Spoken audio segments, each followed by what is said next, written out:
Yeah, another day, another Marvel project Oh, Sony this time. Fun? from Sony. Yay. Yeah, those three Venom movies apparently all of that took place in 1 year. One. I think there's a time jump between like the second one and the third one. Nope. According to Ugh, Venom, they've only been together for 1 whole year. jeez. Could be worse, I guess.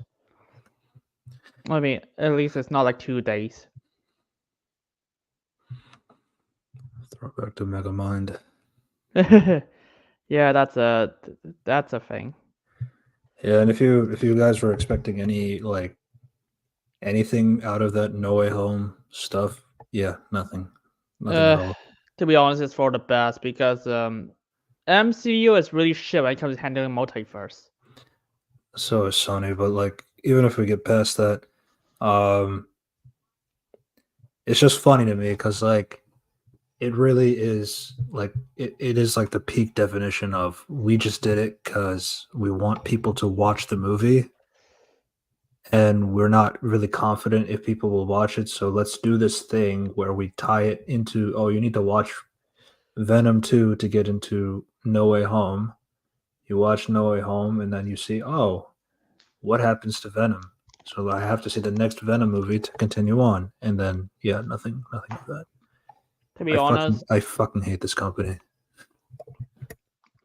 I'm gonna be honest. At the very least, they end like Eddie Brock's story here. It was like, I mean, they set up more stuff, but at the very least, they added.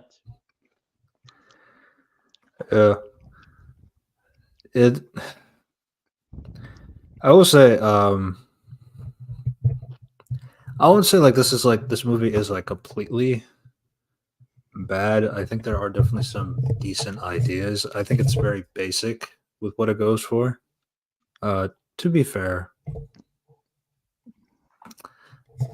but it's just the I thing about mean, Sony movies. yeah. To be honest, I think this is like the best Marvel thing this year, and probably like the last 3 years. Uh, is your mic okay? Um, yeah. Hold on. Oh well. So yeah, Venom 3. So yeah, by the way, we have a Kraven the Hunter starting like a month later.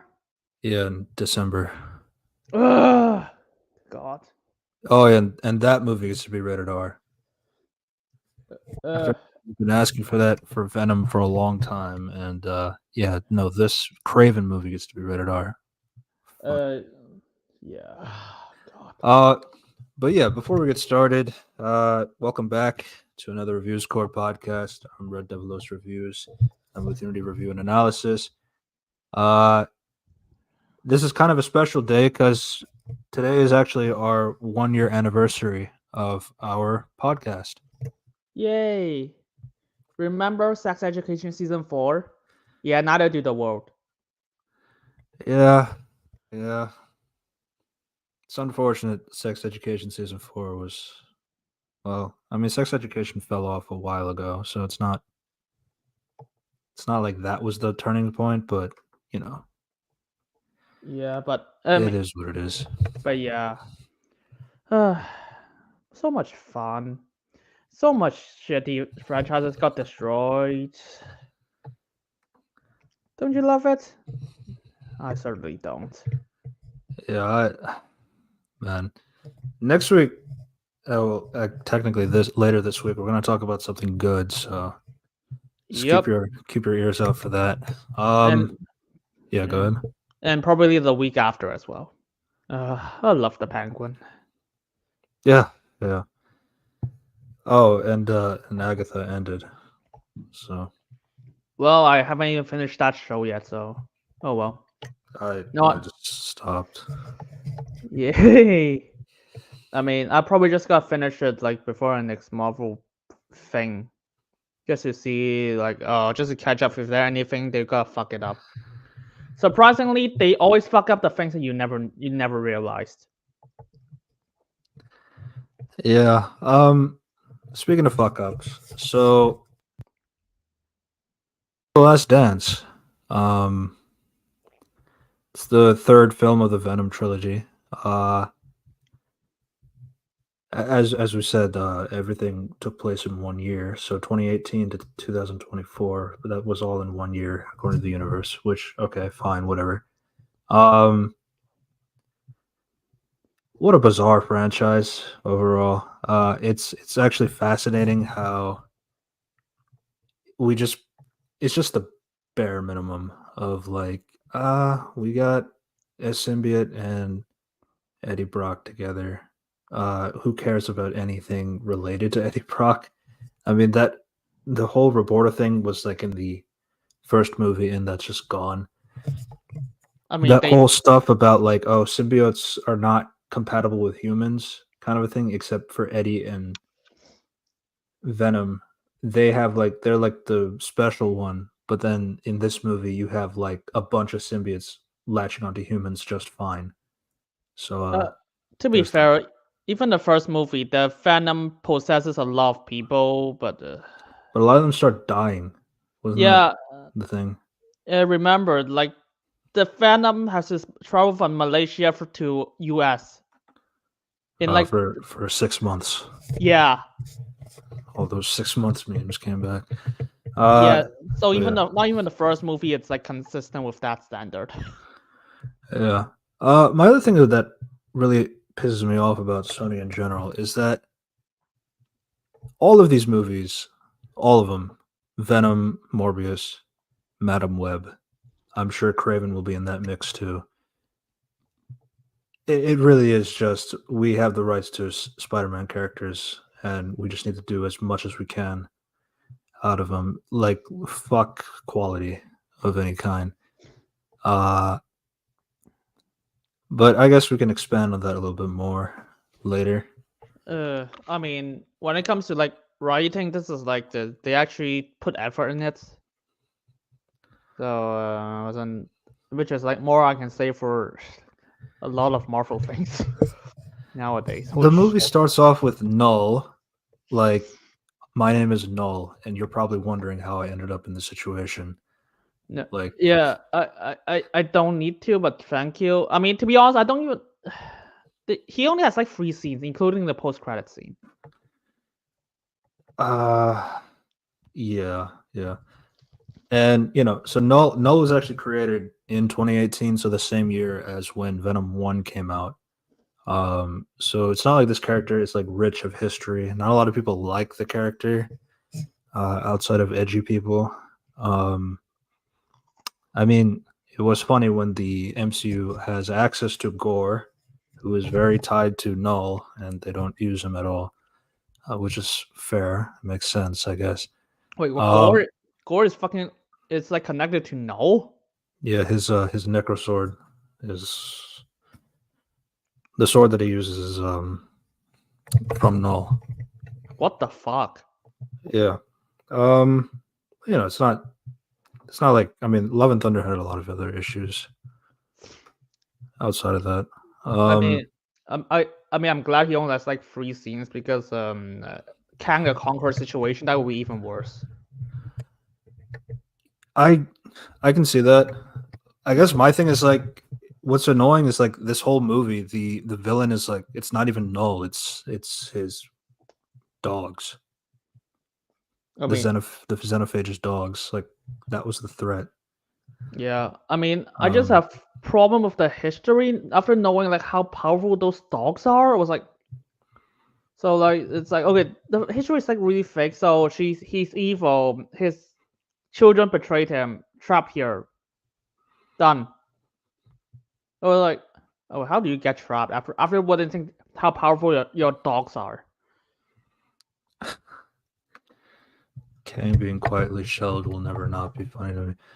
It's so like it's so crazy that they're gonna put like Robert Downey Jr. Doctor Doom, and he's not gonna apply until the last 10% of the multiverse saga, meaning everything that's happened with Kang and that setup and that attempt, like even if it's not good, they still tried, The fact that all of that is gone just to focus on this last phase, just to eke out the rest of the multiverse saga is fucking crazy. I mean, I'm sure they actually explained that in Loki season 2. Like, they got defeated off screen. It's ridiculous. Yeah, They should have just recasted. I mean, Just recast and then just take your L and then move forward. I'm gonna be honest. Why the fuck is an actor bigger than the character? This has been such a common thing now, especially post. I'd want to say post Chadwick Boseman's passing. If I'm going to be honest, MCU is uh, so insane. yeah. I mean, here you are with the Penguin recasting John Turturro with Mark Strong. I mean, They still yeah. need the character, and John can't come back. You still got to use the character. So And I Mark don't is know. only in like 2 scenes. Yeah. I mean, don't get me wrong. I mean, John Turturro is a fucking moron for saying like, "Oh, you see, I don't like to beat woman." Was like, wait, do you remember what the fuck did you do in the Batman? Yeah. We'll talk about that in Yeah, 2 I mean, weeks. oh, don't worry, wrong. I don't mind writing. It's just John Turturro is really cringe. Yeah, yeah. But yeah. Yeah, it also makes Loki even worse than it already was. Yes. Yeah. So, and no summons portals that can basically universe jump. By the way, Yeah. oh my Null is a god. multiversal character, so I mean, they didn't really explain why can't No just escape with the portals, but I guess okay, this is like assumptions from officials. He's being tied up in this chair, so he can't just portal himself out. Maybe. he's basically imprisoned by the symbiotes in their treason. And then I guess it's like his lapdogs. Wait, how do you create the It's dogs? um it's not a side of Marvel comics that I'm super in tuned with. I just know like from other people's reactions to it, like nobody really likes the whole stuff with Null and Clintar and all the other symbiote stuff. Because a lot of the times, like first off, like the whole symbiote thing was not really a thing. A lot of it came from some different interpretations of Venom. People like those interpretations of Venom. Like for example, the black suit itself was not meant to be like a living being. It was just a black suit during the Secret Wars storyline. And then I think one adaptation makes Venom like specifically like it channels like Peter Parker's like anger. And then like, it has a life of its own and then things of that nature. Eddie Brock. These kind of things that come later down the line and it kind of makes what Venom is to this day. But then they have this whole like we have this whole symbiote planet, we have all things like that. And it's one of those things like where you explain a lore where you really didn't have to. Just let an alien thing be an alien thing. It's like it's alien, basically. To be fair, this movie doesn't explain anything. You just know it's like really powerful. Phantoms are his children. They're still technically evil because they like to destroy planets. And actually, Riot wants to take over the planet. Just Riot. To be honest, I don't remember that much when it comes to the first Phantom movie. Yeah, I mean, also to the thing with Venom movies, it's like you can really tell that they're really trying to force a villain into the movies that isn't like because obviously they can't use Spider-Man. Riot was. I mean, luckily they had access to Carnage, but God, I fucking hate Carnage. I mean, how he was done. yeah, kind of. Even the second movie was like, oh fuck, let's just make it. Let's just have fun with ourselves. I mean, it's stupid, but it's like at the same. Bro, it's like I'm sorry, man, but like the fact that Carnage dies by taking a bite out of his head is stupid. It's really stupid. But oh yeah, it's a stupid franchise. So what else should I expect? it's like second movie is like really bad. It just and then it's actually kind of funny too because like I think one of the points of the second movie, Let There Be Carnage, is like the whole thing was like, oh, Carnage and uh Woody Harrelson, because it's not really Cletus. He's like they have like the whole point of that relationship is that they don't have any symbiosis together. They're like because Carnage wants to be like a killer, but Cletus is like more of the simp type. To be fair, Naomi Harris, I understand, makes sense. But But you know, but that's a part of Cletus's character that he doesn't give a fuck about anybody, and they're the ones who have the best symbiosis relationship. Eddie and Venom aren't supposed to, but you know, for the sake of switching the narrative, I guess fine. I mean, the only It Carnage just makes thing, it just makes Cletus more boring to me. I don't know. But The only Carnage thing I've seen is from Death Battle, so okay. Even they that approach, even there was like, oh, they're just insane people. They like killing, so it's like, okay. the symbiote lore is so convoluted these days.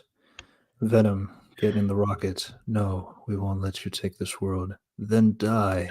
That was peak dialogue. Actually, rewatched that scene before I jumped into this podcast. I was like, oh my god, I don't think that movie makes any sense.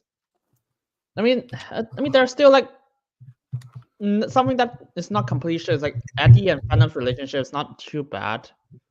Yeah, I guess my thing is like a lot of this is just in name only in terms of that. I mean, my thing about Venom and Eddie in general, like if I go from comic side first, is that like one of the biggest things about them is like Eddie is essentially a character who he feels like he was wronged, especially like when things weren't going his way and things of that nature, and how he essentially channels the anger that he has, but he uses that to help protect the innocence that he felt like he lost.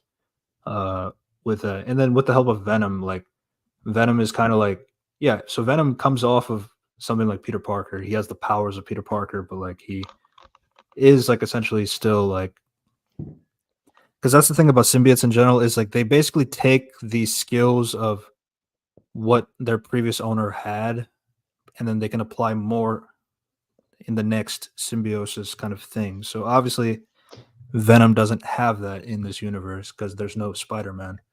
Uh, you know, I mean, there's only so much you can do with that.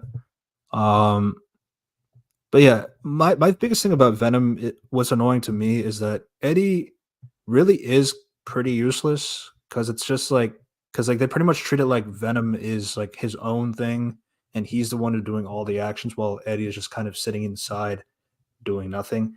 I mean, you know, they occasionally do the whole like they do half transformations where like Eddie is like kind of kicking around and Venom is like using his own like tentacle hands to like attack and stuff like that. I guess it's like technically there is stuff like that, but it is like essentially like what if like you had an Iron Man suit, but Tony isn't doing anything; it's just Jarvis doing all the work.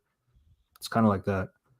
Oh, But yeah. Okay, it's I don't really have much to say about like Venom.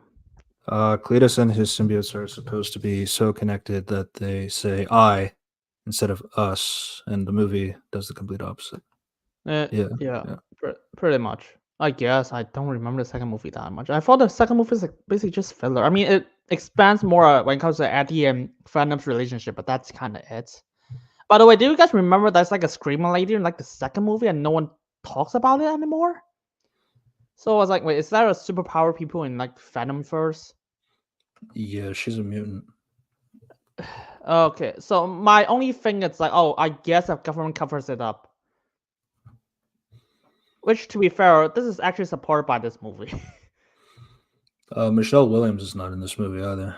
Oh, thank fuck. She needs better roles. And to be honest, I don't even if they bring her back, I don't even know what Oh, she you're gonna talking about do. Shriek, right? Yeah, I mean, I know that she killed herself in the comics, so I guess they want to avoid that. Yeah, when I saw Juno Temple, I first thought it was Michelle Williams. It's like, but then it's like, oh, and then I was also thinking like, what is Juno Temple doing this movie? Honestly, And that's kind of my other thing that annoys me about the Sony franchise is that they just cast random actors, like random like top tier actors, but it's like, oh, what the fuck are you doing in this movie? Uh, kind of a thing. I mean, I don't even mind all the actors. I mean, the acting seems better this time. Yeah, no, I'm just saying it's just random. Like Chiwetel Ejiofor, I think that's the biggest one. Is like, oh, you got the Mordo actor, which is fine. But I was just like, what are you doing in this movie, man? To be fair, she's like one of the better characters in the entire Sonyverse. I wish I was kidding. Juno? No, Chiwetel Ejiofor. So Oh, yeah. Rex Tyrannosaurus Strickland, but he doesn't become Tyrannosaurus. wait, what? That he is gonna become a dinosaur? Oh no, he's another symbiote. He just calls himself Tyrannosaurus. What a weird. Oh well. Yeah. I mean, they have like the other symbiotes in here too, like Agony, the purple one, Lasher, the green one. But they don't really, not really too much here. They also brought back Risa Fons, but like, he's just playing a hippie. Hey, I'm sure they put him in the trailers just to make people think, oh, is this Lizard or no? It's not. It's just another character. I mean, to be fair, they actually did something with him. I'm actually surprised. I mean, it's still stupid, but he did some. They did something with him. All three of these series titles are wrong. Eddie Brock is not Venom. Morbius is Venom. That's why he says I am Venom in his own Oh movie. fuck yeah! Morbius is in the Venom universe. So Yeah, is Vulture. all right. I mean, at the very least, like Morbius has like superpowers, so I was like, oh, I guess. So, I don't know, because like if you remember, like the first scenes, like it takes in like the Earth. Okay, the MCU universe, sacred timeline. Fuck it. It's like, oh, so in this universe, there's these super people. I mean, I guess the Screaming Lady in the second movie is not just super people. Yeah, I'm sure they couldn't call her. I don't remember what they did with her because, like, I know she can't be a mutant because rules. But she's a mutant, but not a mutant, basically. Yeah. So I mean, and to be honest, I kind of like one of the lines. It's like the bartender was like, "Dude, the purple alien, Thanos, stabbed away my family after collecting my stones."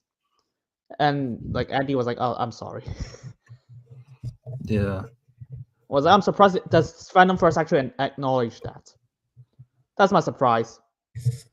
that is true. We don't really get too much of that in the MCU products. Yeah. Um, I don't know. My whole thing about this whole trilogy is that I cannot stand Tom Hardy's like stupid accent in this movie. Like it's so inconsistent. It's for all three of them, so not just this one. But like he's like talking kind of like this, and, like he feels like he's gonna like constipate at times, and then I don't know. It's just like the way he talks is just really annoying. Yeah. It sometimes it takes me out of the scenes like sometimes because like some people are trying to be serious and like he's talking in such a goofy way, and I get like because he has another being in his body, but I feel like at some point you kind of get used to it. Yeah. I mean, oh, by the way, the scene established that he's drunk, so that's actually kind of important. Yeah, but it says he has a hangover all the whole movie, so Yeah. Oh well. yeah, But I don't. but but yeah, Sometimes I forget. Sometimes I forget he's an English actor. to be fair, you're surprised how many people you forgot those they are not American. Yeah. It's Like and I then knew he's not American. I just forgot he was British specifically. But yeah, his accent was just like all over the place for all the movies. yeah, Um, but yeah, and Venom. Okay, Eddie. Okay, so Eddie teleport back to like the his Venom first, his own universe in Mexico. and He was on. He was there because he was on the run after yeah. the murder of Patrick Mulligan, played by Stephen Graham. Another cast of like, why the fuck are you in this franchise? Kind of a thing. Yeah. but I'm gonna stop doing that. Um, So, by the first thing he said is, "I'm done with the multiverse shit." yeah, I mean, same. I hope Sony is like actually means that instead of just funny. is that the same reason why they cast the Mordo actor? I Yeah. honestly, I don't think so. I feel like with Lizard, it's a little bit easier to have that because, like, people have been really trying to make it so that this has to be connected to Andrew Garfield's Spider-Man. It isn't. No, oh, I mean, here's the thing. I actually don't mind more. I mean, I actually like Chiwetel Edgerton in this movie. He's actually gave a shit. I'm surprised he didn't just like, oh, I need a paycheck. I was like, no, he actually did act. Yeah, Even I'll say that to Reese Infant. I can imagine a Venom v Morbius, Dawn of Venom, or what have you. Oh man, well, not maybe not after the end of this movie. Um, No. he faded away back into his world in No Way Home, but here he was sucked through a portal. So I guess Null actually sent him back. What? That's that is kind of Huh? right because like the portal that he teleports into, it's not like a Doctor Strange portal. It's something else. It's like pretty much the same effects that like Null has. I forgot how did he transport into the MCU world though in Uh, the post credit scene. it's like some spells happening and everything just changed. I actually need to rewatch the ending of Venom 2 for some. No Way Home. No Way Home. Eddie Brock. I think Hop is right though. I think both both forms of teleporting between universes were different, like in terms of the effects that they use. Weird But because the reason, yeah, they actually changed how it ends in No Way Home. Holy shit. but the reason why those two would fight is because I am Venom. No Way Home has no relevance to this movie, like at all. No, no. I'm just referencing No Way Home because like they actually changed the effects, but I don't know. I guess it's because they can't do it in their own Sony movie because Marvel copyrights. Which is annoying. But like, there really is no reason for Venom to be in No Way Home in the first place. I just don't understand. Uh, and it's not like you can't even do like the basics of maybe he sees the spider logo on Spider-Man's chest and inspires to make a logo on the Venom because Venom has no logo on his himself. So some people were thinking that maybe this is the way that Venom will get a logo on his chest. He doesn't get it at all in any of these movies, which fine, but it's just some of those iconographies of Venom that are not being utilized. Uh, yeah, But but uh, but yeah, going back to the scene, so he gets teleported back into his world. He sees on the news that he is well, I mean, after your Venom shenanigans of making tequila, um, it's the same guy, same bar, just different universe.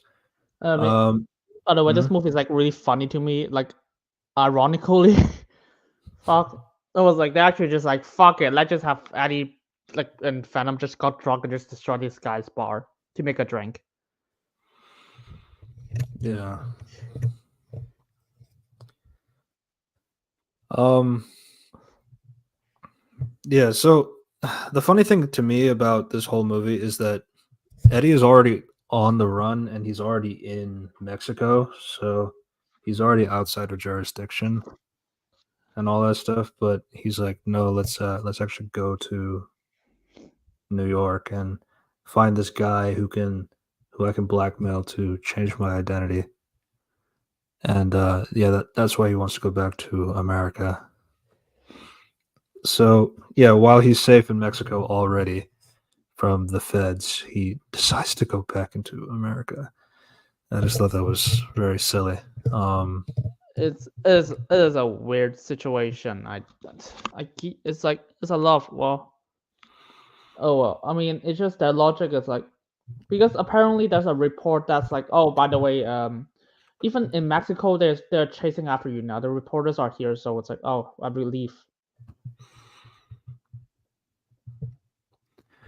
And they're like, yeah, I'm gonna watch, and then it's like, You know what I just realized? There's this person in the cameras like watching Venom the entire time and talking to Rex over comms, and we never see who that guy was in the green screen room. oh, wow. There was like this guy like talking in the shadows like the entire time, and then at one point he has a conversation with Chiwetel. It's like you have my permission to attack or something like that. So it's like we never got to see who that was or who Rex is like in cahoots with. Huh. That was just something I just realized right now. Yep. Um, but yeah, so you know, Yeah. Eddie's going along the streets. And yeah, by the Um, way, Phantom said because it's important, I want to see the Statue of Liberty. So yeah. yeah, just by looking off and seeing a Statue of Liberty in the bar, it's a fine motivation. Um, yeah, so they head out. Um, Yeah. they basically go into. They hear like a noise. There's someone screaming. So okay, this is like so insane because after you finish this part, I was like, who the fuck is screaming? It's just a bunch of dogs. Well, it's weird because like it would sound like a human scream. Yeah, it is. It's not like a dog barking. It's just a human scream. Yeah. So they go inside. They go through the dark and go inside, and they find there's a illegal dog kennel for fighting dogs. Then a bunch of guys come in. He's like, "You don't want to bring out my dark side," and that back and forth kind of stuff. Yeah, and I mean it's fun with like Eddie and Venom was like, we're a lethal protector. So it's like, and they're like drunk, so it's a lot. But this guy is like stupid. Was like, where the fuck are the guards? They are the guards. Yeah, and if like they all approach him after he already went into the room. It's like, do you guys not guard the room or fucking lock the door? Well, to be fair, they did lock the door. Venom uses his super hand to break it. Hmm.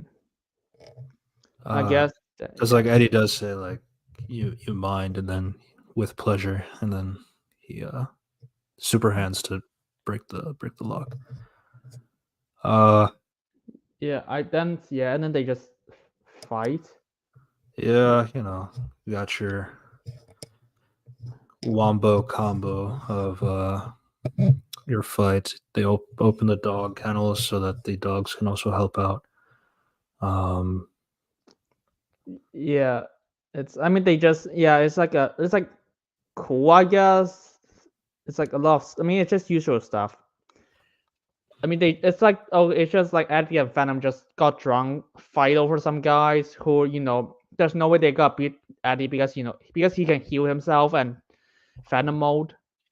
because a New York judge would certainly be able to handle a case in California.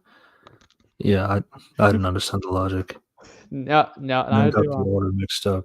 It's new identity, then flee the country, not flee the country, then get a new ID. I. Yeah. Yeah. Uh.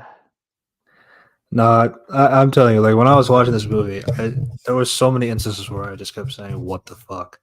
Um, No. yeah, I was like, oh, this is so stupid. Let me just laugh. I mean, this actually makes me laugh. It's like some cartoonish people was like, "Oh, I don't know that you are the guy who's killed the cops," even though it got reported, lol. Or like, and then they Well, try I to guess you can threaten him. argue that international reporting and all this stuff. Um, but yeah, so after the end of the fight, Venom eats off the heads of the four guys. They free the dogs. there's this running gag about his shoes not existing, and he has to get new shoes and all this stuff. It's all right. Um, that's kind of how that ends, and then while like Eddie is like unsuspecting, there is a xenophage behind, which the xenophage is like huge as fuck, and it's not like it's silent either. But I don't know. I guess nobody notices. Um, but yeah, that will be important for later. Yeah, so that's So the yeah. xenophage is particularly tracking Eddie and Venom, but we're not sure why at this point in time. Um, so then we get introduced to a bunch of new characters that we've never seen before, and that includes Rex Strickland, as we said, played by To the Chiwetel Ejiofor. He's a soldier that oversees Imperium, a government operation at the site for the soon-to-be decommissioned Area 51 for the capture and study of other symbiotes that have fallen on Earth. I've been thinking about it. It's like I feel like this whole Area 51 thing probably happened because of the memes of where people ran to Area 51 and tried to Sonic run. God, we had our that's our country's full of stupid people. yeah, I mean, yeah, so they just introduce him, and this is actually a trailer shot. Watch that just covers the symbiote, which Yeah, everyone just thought, oh, No Way Home is meaningless, and then it turns out it's just the Phantom Force universe. So the Phantom still exists in the No Way Home, so they can just set up any Phantom stuff later. right. So actually, I that is something like I wanted to clarify. Is that Venom piece left behind? Is that actually in the Venomverse side, or is that from the No Way Home side? No Way Home side, but Rex So covered the one in the Phantom I guess Force he one. just so I guess he just did it. So I guess Venom left behind two pieces then, Yeah. one in the No Way Home verse and one in this bar. Yep. Which why would you do it that way? I guess it's just because I'm gonna be honest. I was probably just off bait for a trailer. Um, I don't know because that means Venom gave off offsprings two times. Um, that's I mean I guess I guess it's there's not really plausible. much I can say about it, but I mean, my it's just interesting. I'm just surprised like how fast Rex travel because the time between like this and like like he got reported and then he just went into a bar is like what 10 minutes at most 10-20 minutes and he just teleported to Mexico. I saw this like I was seeing this the entire I was saying this the entire time in the movie. It's like, oh, it's like the Xenophage goes to Las Vegas and attacks, and then all of a sudden the CIA is there too. Hmm. Well, it was happening throughout the movie. But yeah, this was one of the first times. Um, but yeah, they He just Rex take Rex Rex just takes the bar train to the bartender. so he Um, just covering a lot of like Phantom shit. mhm. Uh, I, I guess. I mean, it's so my problem is like, what the fuck's the Life Foundation not shut down already? Which foundation? Life Foundation from the first movie. Life Foundation. Yeah, that's the name of the company. You know the guy who riots. Right. Okay. Okay. Yeah, Uh, not sure. yeah. Holy shit! If US is covering this up, you think that they won't allow like evil company run this, Maybe they got new management or something. or the Life Foundation cover it up as well. Yeah. So I guess like a few other things. Like there's a lot of exposition here. It's like, oh, remember the last movie or the last two movies? Like for example, Mulligan. He survived his encounter. with Carnage and is captured, and he's being left for dead by another symbiote. Um, and he's not able to function by himself, Mulligan. So they have to put the symbiote back into Mulligan in order for him to like talk. And Mulligan is supposed to be Toxin in the comics, but here he's like not. He's green, where Toxin is red. It's not a big deal, but it was just. Yeah. I was thinking throughout this movie, it's like, why is he in this movie? And No. honestly, Yeah. and then you see him in the third act, sort of, and so he was just here to give exposition, really. Basically, I mean, he could have just fight in the third act, but oh well. Yeah, I mean, like him being alive didn't really do much for the story. No, it just get Because back he's to because he's not Toxin. He's not outside of like this location until circumstances happen. So it's all things like that, and then we'll talk about his ending later. Yes, it's so weird. But yeah, I mean the next thing is like Juno Temple. He has a dream about like his brother, which is apparently a comic character, got died by lightning. Yeah. So the character's name is Theodore Payne. Apparently, they made it so that character is the brother, and then this is a OC character, basically made to be a sister, kind of a thing. I'm not gonna pretend like I really care about that. I just found it funny how they utilized this backstory in the story of this movie, especially in the third act. There's not really much to say, I think. Yeah, She goes back to work. it just reasons why she becomes a NASA scientist or something. Yeah, it's basically she's living up his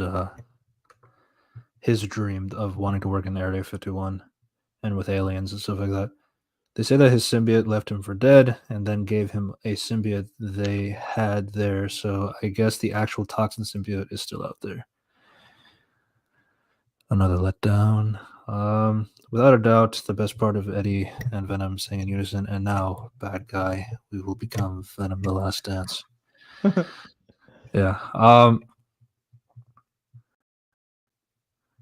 So that was, I guess the one joke that was kind of fine was, we are Venom.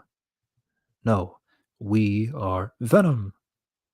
We are Venom. We got to work on that. So for context, it's actually they actually did that in the first movie, but here's the thing: they are drunk, so it's also kind of fine with that. Also, Venom is just very excited. Pretty much. Yes. So yeah, they go down to Area 55 because I guess it's because like Area 51. Okay, so this is definitely a commentary on Area 51 in the real world then, because like people have started treating it like a tourist attraction and stuff like that. So they're just decommissioning the place. They show this introduction to this whole acid thing, which will be important for later. Wait, what? People actually visited Area 51 in real life? People are stupid. This is like a consistent theme. This happened during COVID, I believe. Wait, what? I thought this movie made it up. No, it's actually a real thing. Operation. You remember the Area 51 trying to raid the Area 51, and how cringe that was. Fucking hell. Okay, actually, that's less stupid than I thought. Yeah, For that movie. I'm pretty sure it was meant to be a commentary based on that, but like not like it's saying anything. It's just like it's using it as a reference or something.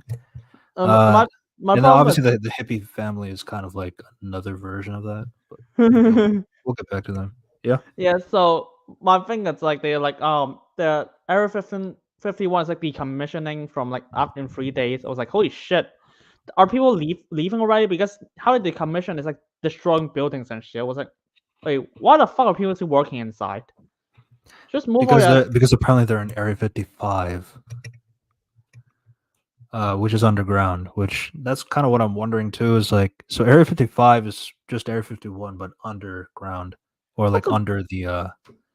But it's also under the facility of Area 51, so I don't really understand that either. What is the purpose of that then? no, it's like okay, even if we buy that, it's like how are you gonna enter Area 55? You still have to go through the same place, like the elevator go underground.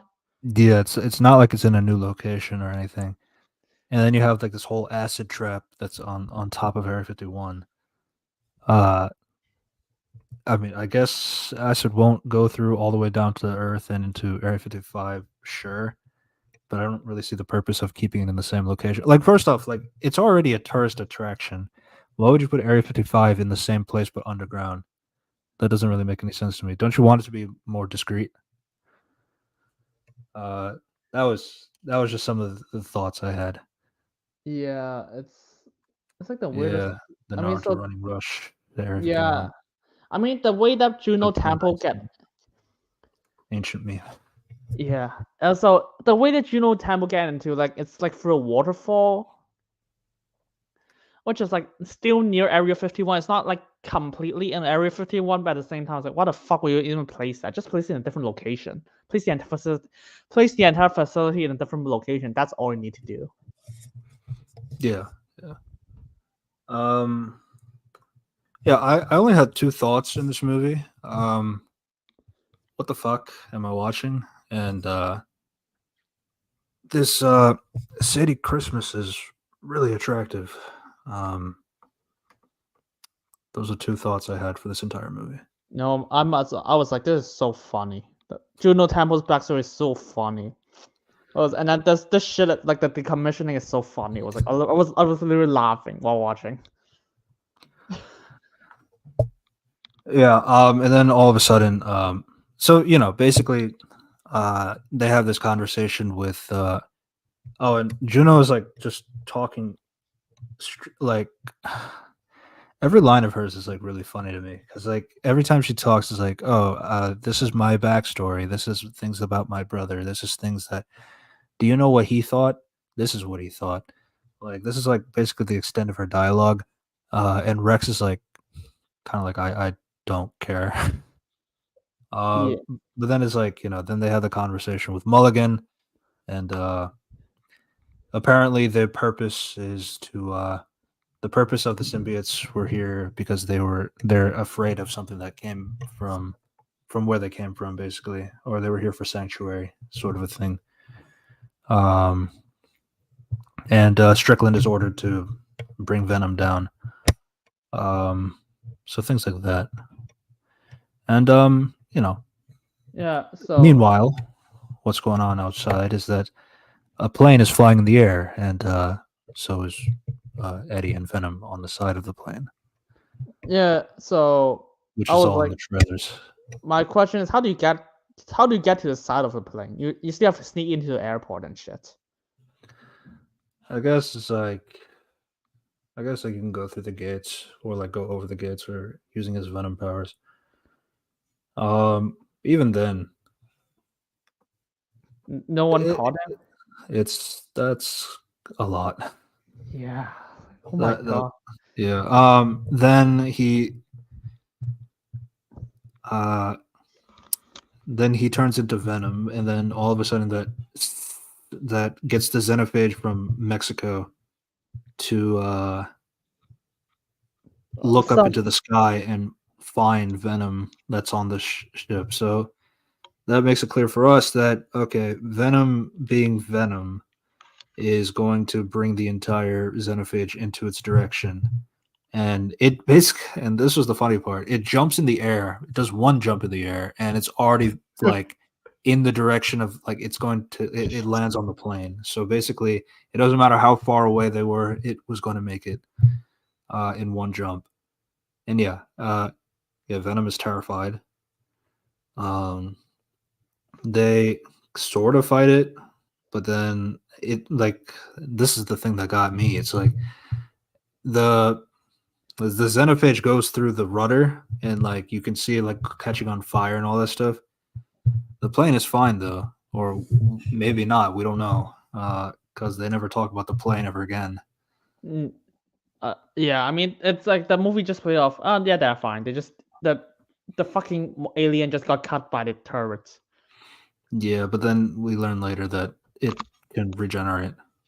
Yeah, it's like the weird. It's like so weird. I don't even understand what to do with that. It's like, I mean, they Should, still have like, yeah. I mean, they have a joke was like, oh, this is like shittiest hangover ever. It's like, yeah, I guess yeah, it's just fine. I mean, I have more to say when it comes to like Juno Temple and Rex something, yeah. but We shouldn't the Xenophage have rushed Venom when he was fighting the dog guys in the warehouse? So uh, the only thing I could say is that so technically the portal dropped like right after that. It's just convenient timing. yeah, it's just convenient. That's my thing. He is not in this universe, in this planet, so he can't just do something like this. So like once he leaves the so basically it's like you hear the sound effect. It's like once he leaves the dog caged place and is walking with the dogs, then you hear the portal sound. So that assumes that the Xenophage was coming in right after that. So it's just convenient how that Yeah. happened. Uh, yeah, yeah, that's the thing. It's like Phantom. It's like most of the movie is just Phantom outrunning government and this alien thing, and then we cut to Chiwetel and Juno just talking in the lab with And exposition guy. my other thing too is like with this being a multiversal character, it's like oh, it's only one Xenophage that ends up in this universe. Also, it's one Venom in the entire multiverse that has this codex, which we'll get to. Oh Uh, yes, no, yeah. So here's the thing: if you go through the backstory, there's just like 1,000 Venoms and yeah, 1,000 Xenophage. yeah, but only one of them has the codex. I mean, they can't explain, but oh well. Yeah, Uh, I mean, I guess because Phantoms are not portrayed as good people, like the symbiotes are not good people, but it's like, I guess it's a lot of I guess. yeah. So it's like, I mean, here's the thing: I don't mind Juno and Rex's dynamic at first because it's a lot of, the science guy just much more interested in the aliens and discovery, and the soldier guy is just like, no, we have to take out this threat. It's like there's like a lot of interesting things they could do with it. Yeah. I just think like I don't know. For me, it's a little off because it's just so many new characters to introduce at once, and in this last movie too. By the way, um, that was kind of my thing. Is like there is just a lot of characters that you're supposed to care about for the big action scene at the end, essentially.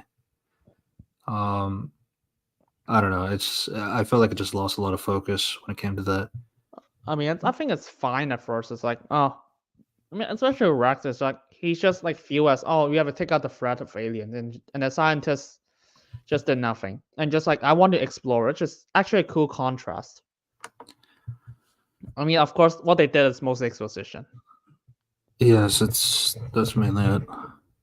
Uh, Um, so Venom explains to Eddie that the Xenophage that was the Xenophage. They were unleashed into the universe by Null, the creator of symbiotes, and they have to retrieve this codex, which was forged when the Venoms resurrects its host.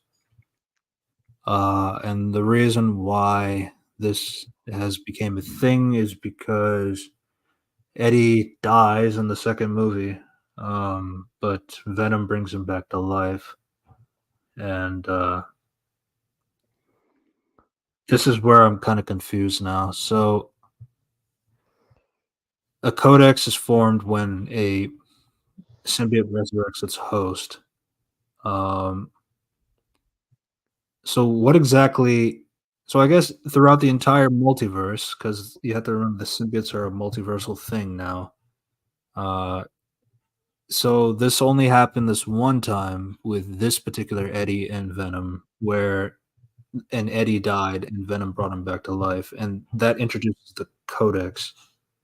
yeah, I guess. I mean, I guess it could happen. I mean, it's a lot of guesswork in this movie. It's like because you can just assume assume that a lot of other fandoms don't want to do that because it will make the key to sort of bring other people back. That's my only theory. But here's the thing: what the fuck don't fandom just tell Eddie about this already? Like anytime in the second movie, during No Way Home.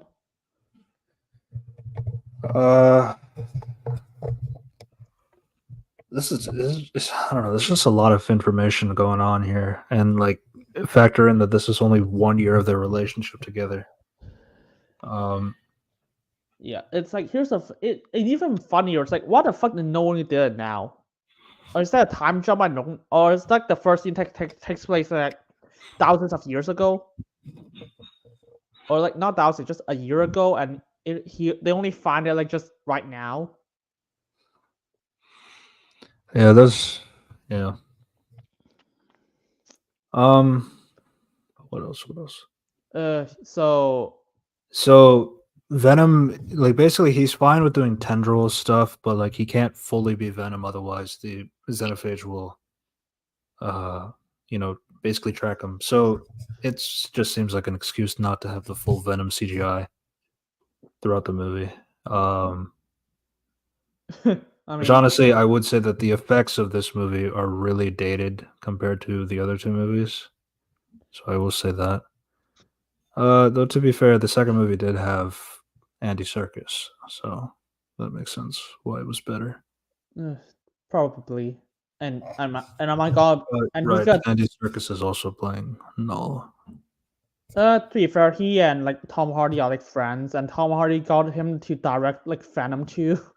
So I guess they just like so he was like, hey, Andy Serkis, do you want to just get a paycheck by just sitting down, just say a bunch of words? Yeah, I remember people think it was Norman Reedus, but I think it was just fan theories.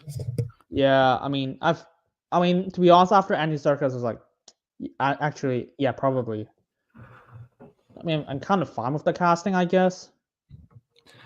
Yeah. But this is my other thing too. Is like so Venom because so basically the logic is that because so the Codex can basically free Null from the prison that symbiotes trapped him long ago. But because Venom revived Eddie once before, now he carries a Codex that Xenophagus has to track down to Earth and all that stuff. So again, going back to the multiversal thing, is there any instance of like how anybody in the multiverse maybe once had like first off, I have to like I have to understand like okay, so you're bringing somebody back to life. Like like a symbiote is using its power to bring somebody back to life. Once it does that, that brings in the codex to that symbiote human. I just don't really understand how that works. So it's like okay, so like let's say in another universe you have like I don't know, like Flash Thompson's anti venom, and like Flash Thompson dies and anti venom brings him back to life. Does that mean he has a codex now because he brought Flash Thompson back to life? So, but here's the thing: how No is referred to as constantly just a universal threat. So it's weird that they're like, it's like, oh, he can do multiverses. So it's like, Yeah, and then it's like also too, it's like if you have a codex that is that is tied to like the life force of one person and its symbiote host, then it's like okay, then why how does like bringing a person back to life bring in the codex? Or it's like why would a codex not be like one individual or like one but because the codex is not an object, it's it's a essentially life force. it's a life force. It just doesn't really make any sense to me. I don't even understand how the fuck the log of this person is like some codex. It's like a lot of it just like fuck it. And then it's like and then it goes back to honestly let's throw this into the ring now. So let's throw in the Deadpool 3. So what if he dies of natural causes? Does that release the codex so that Null is free? If Eddie died of natural causes basically. No, here's the thing: that the aliens have to take Eddie back to No first. He can't just like, oh, he's there, so I'm gonna release him. Yeah. So it's not like they have to. So it's not like they can just do that. Hmm. I just don't understand why the fuck is a prison being made like by codex. You know that you don't need a fucking log for a place, right? You don't need a key for a prison, right? That's what I'm saying. It's like what exactly is it that so killing Venom is what will allow Null to come to Earth or like come outside of his prison essentially, and that's pretty much what the post-credit scene is kind of entailing. No. One second. Uh. In the comics, it was that everyone who's ever had a symbiote attached to them, whoever has a symbiote attached to them, has a codex. I don't. Actually, I don't understand the post-credit scene because the post-credit scene is like, this is the thing they established. Either Venom died or if Eddie died, the codex will be released, will be destroyed. So I think it's just the credit scene doesn't really mean anything. It's just like, oh, Venom died. It's, to be honest, I think it's like You have enough. lost your hero. Yeah, Now I that. will return in Avengers: Secret Wars. Yeah, to be honest, I think the post-credit scene is full of shit, but I don't think that's a problem. It's just goofy. There's definitely got to be a fourth wall breaker kind of aspect here because I don't know who the hell he's talking to. Yeah. Uh,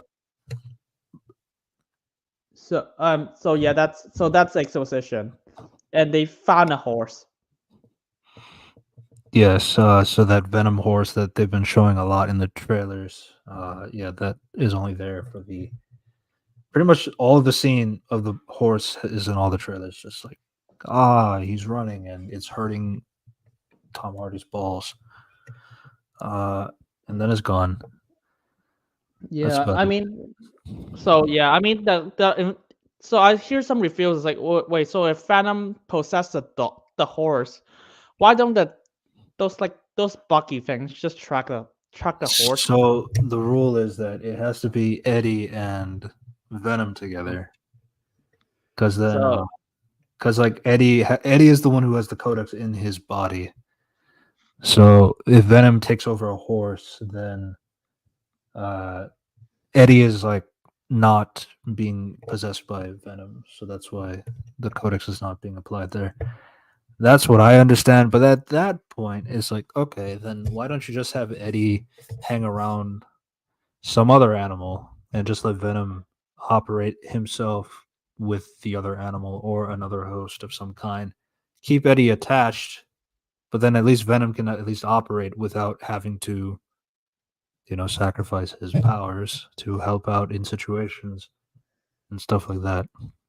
yeah, so it's, but to be fair, they explain it in the way that he's stranded in like a wasteland that could not be found, so he can't just constantly do that. Yeah. Um. And so it's just a bunch of jokes. It's like, if I, when I go off this horse, I'm gonna kick you motherfucker. Wait. So by this logic operation, does that also mean like Peter Parker has a codex as well? Just to clarify. Actually, I think I actually like this more, the movie more. I mean, they try to explain, you have to die and then just attach yourself to a codex. Um. I mean, to be fair, nobody really likes the multiverse null stuff in the comics, so it's like it's not like I'm gonna take it as law. Um, but yeah. So, I mean, what else? I guess like this is around the time where they meet the hippie family. Ye- On their way, like There's like a lot of intercutting between the scenes between Juno Temple and like Trinidad Edgerton. yeah, So it's, so in this scene he just like, so like Trinidad was like, oh, it's weird. This is not safe haven. They're not here for safe haven. It's like, oh, he just, and then Juno just like shows him a place that they capture all the Phantom symbiotes from the media.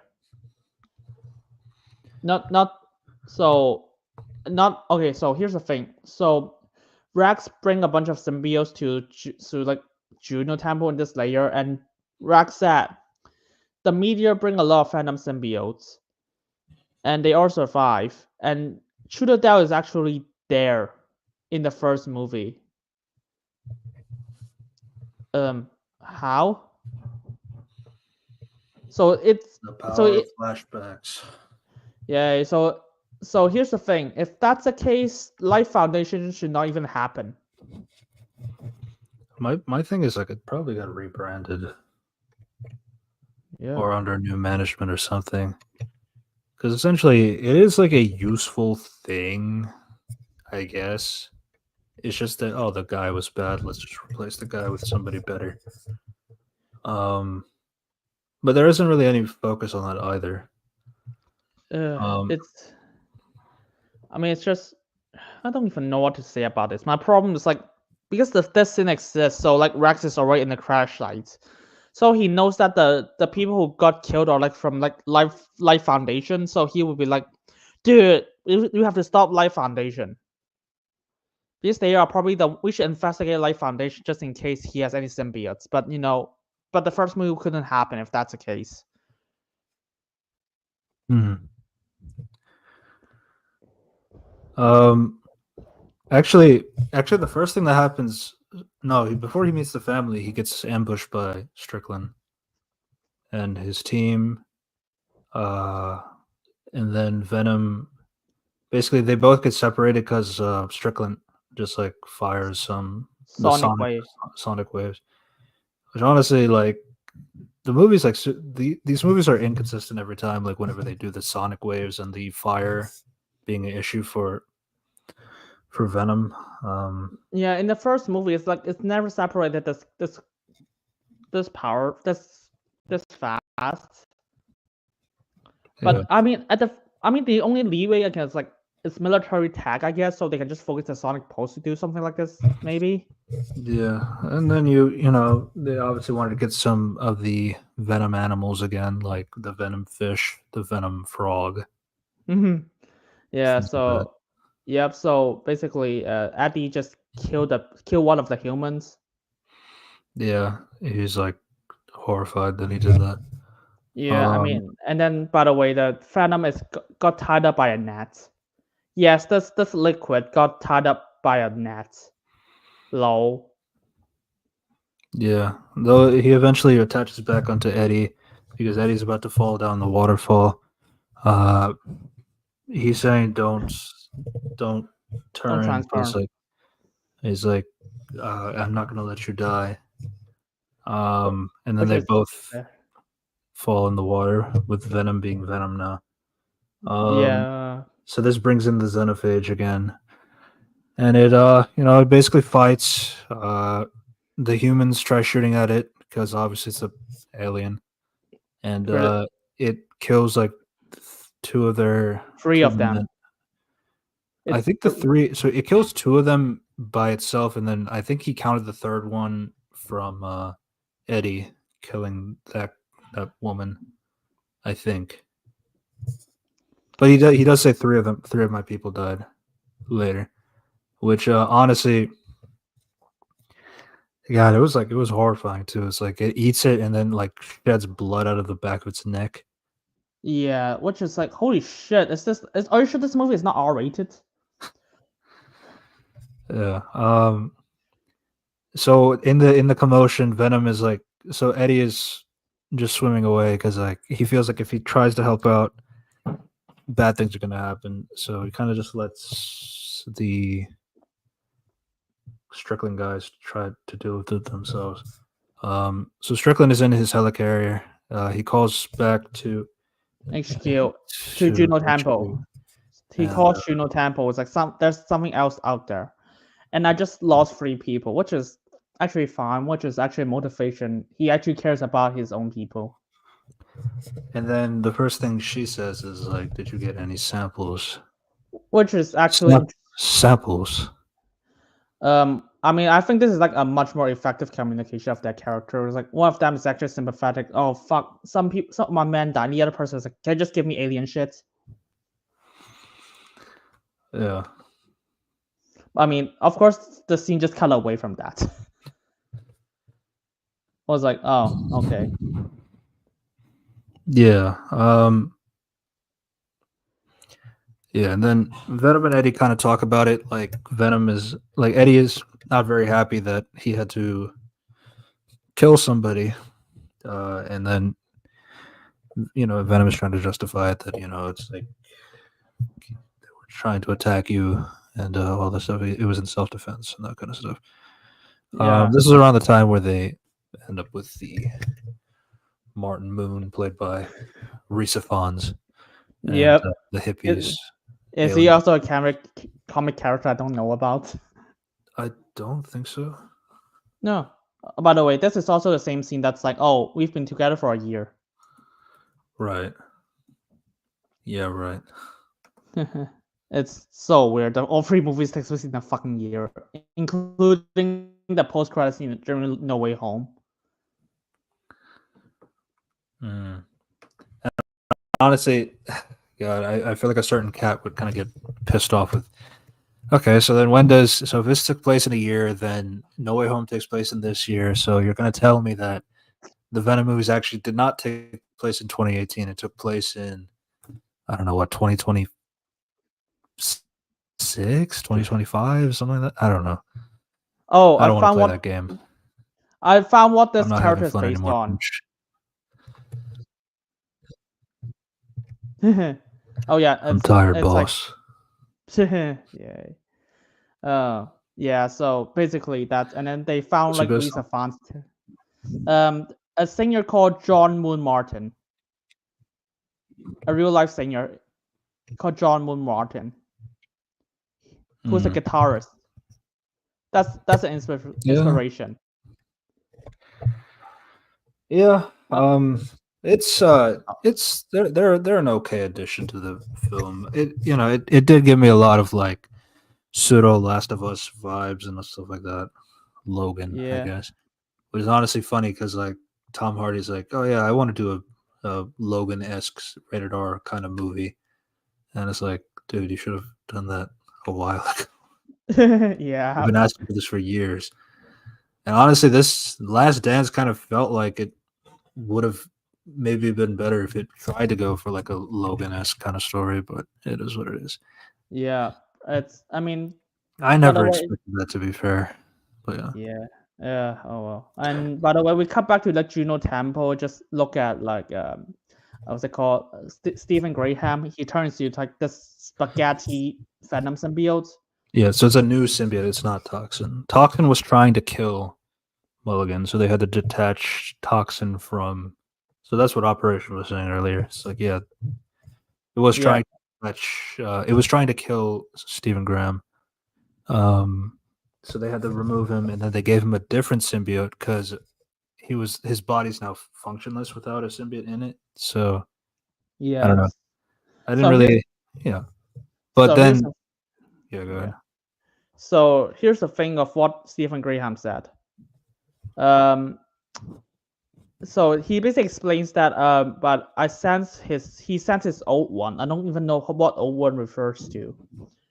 And like Venom carries the codex, so basically Venom can sense the codex from other Venoms. Okay, so the old one carries it's like referred to Venom, I guess. He can sense other symbiotes, and someone is gonna hunt the like the codex to like knows freedom. So he just told Juno Temple and Rex to just stop it. So it's like the only way you can stop it is either Venom or Eddie dies. Yeah, So Strickland is full on like, okay, fine, I'll kill one or the other or both. Um, Juno's not super happy about that idea, but it's like she didn't care about his three people dying. So you can see where the this is then the next part the family they end up in. So you have some family stuff where they're but I mean, driving on the way to Las Vegas. They're singing a song. A lot of the song choices in this movie is like this feels like a 2010 movie. Like the is this and then the casino dance scene. oh yeah, they sing like fucking David Bowie. I mean, don't get me wrong. What are we I in, love. 2004? Don't get me wrong. I love David Bowie, but Jesus Christ. But Yeah. I don't mind Space Oddity. They sing.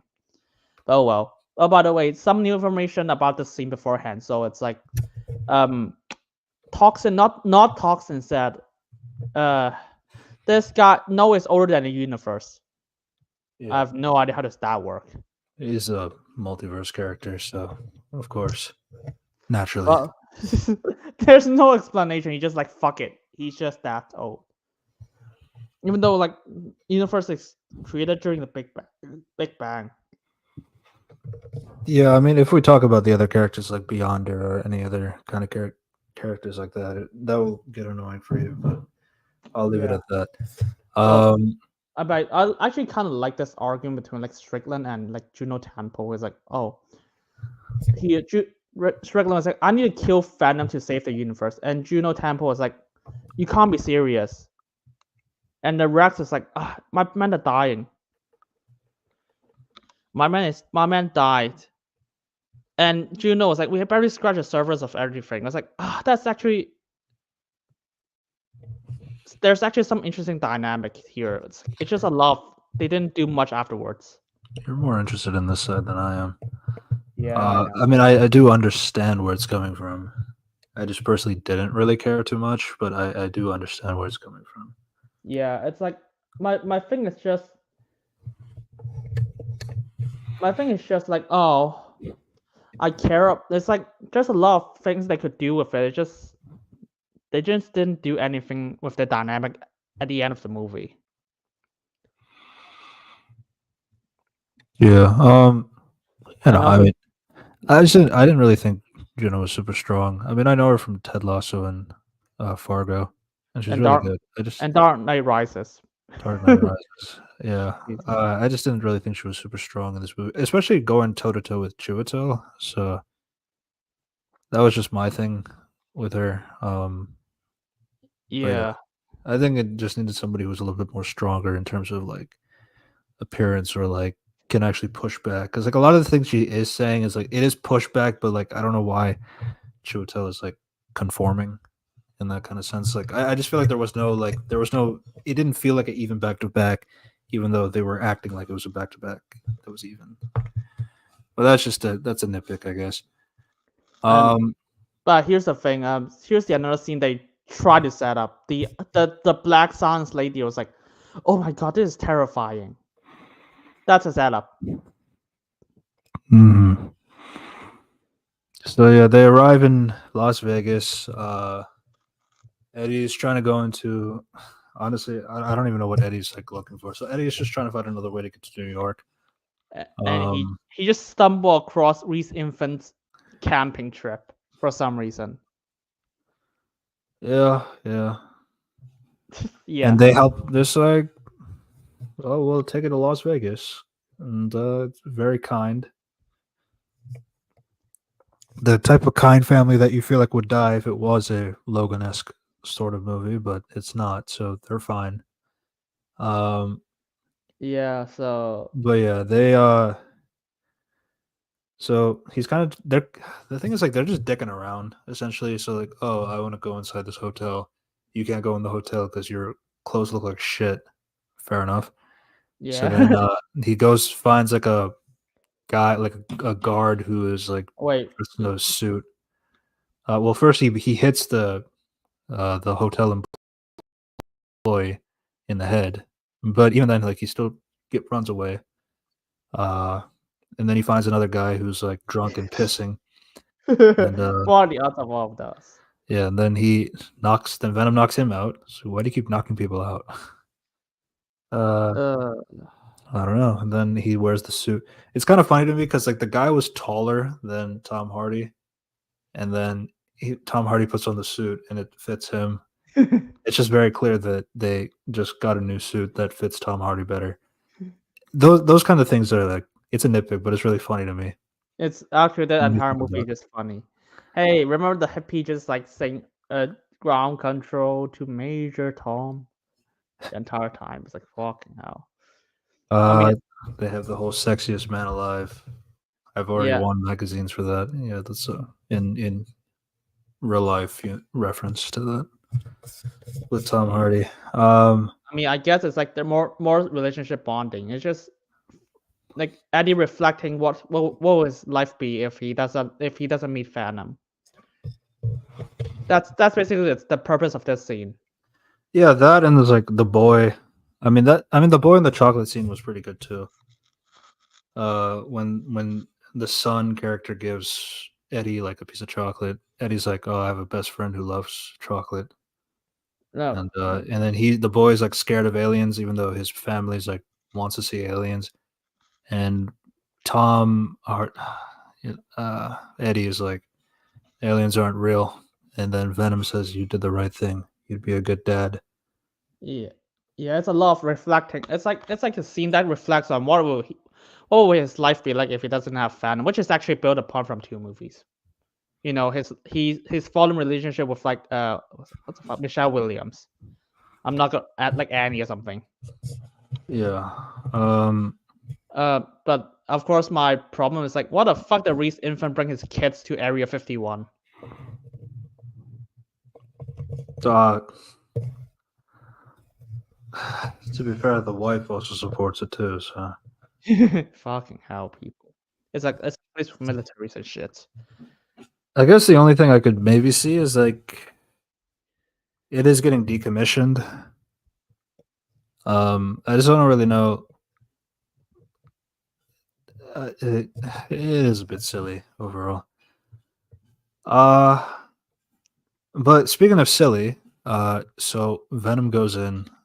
I mean Eddie goes in, and Venom is like astounded by the pretty lights and the gambling, so he uses the $20 that. Oh no, Uh, the first scene he sees is like the lady, the statue first, the Statue of Liberty. Okay, we got jump a bit before because it's actually relevant. uh, Yeah, it's uh, like which is actually if you don't remember that, it's like another thing of oh yeah what would they be like? What would they do if they are not fugitives anymore? Another reflection of what would they want to do? Then you get the casino shit. yeah, and then it's funny. Yeah. Venom is just pressing all the buttons using Eddie's hand. Everybody looking at him like he's stupid. Um, uh, Venom is really enthralled by the whole gambling stuff. Realizes that he lost and is kind of really angry. Um, then, uh, then So all of a sudden, like Mrs. Chen is in Las Vegas. You know, yeah, from the candy bar shop.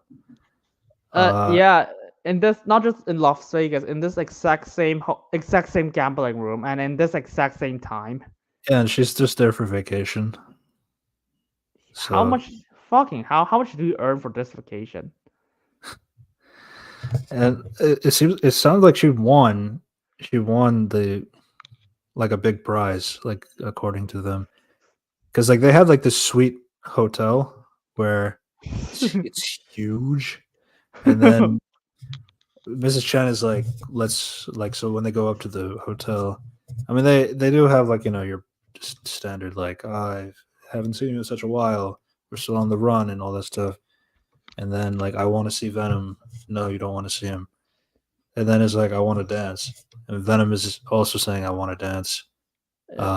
And what he's like, but this what Xenophage is going to attack. I don't care. what the fuck? You of course you should care. If you got a release, the entire universe is doomed. But yeah, Venom and Mr. Chen start dancing, and Because Venom is like very, very in tune with the choreography. It's like, how have you been practicing? Uh, which kind of makes you think that maybe Venom does practice dancing when Eddie's asleep. with Chan. But yeah, Uh, but about yeah, yeah, the Xenophage pretty much goes all the way to Las Vegas and attacks, but then Venom goes back to human form, Eddie Brock, and the monster is blind again. And yeah, at least this time, the monster doesn't attack; it just decides to fuck off. But then the military shows up right after. What are the odds? By the way, what the fuck didn't the military care about the other alien? I guess it just left in time. I mean, you could just send a lot more ships and shit. But oh well. And they do the Sonic thing this time, and this time they capture Venom and Eddie separately.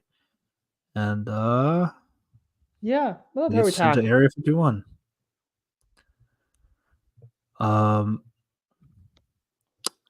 Eddie is in the prison cell.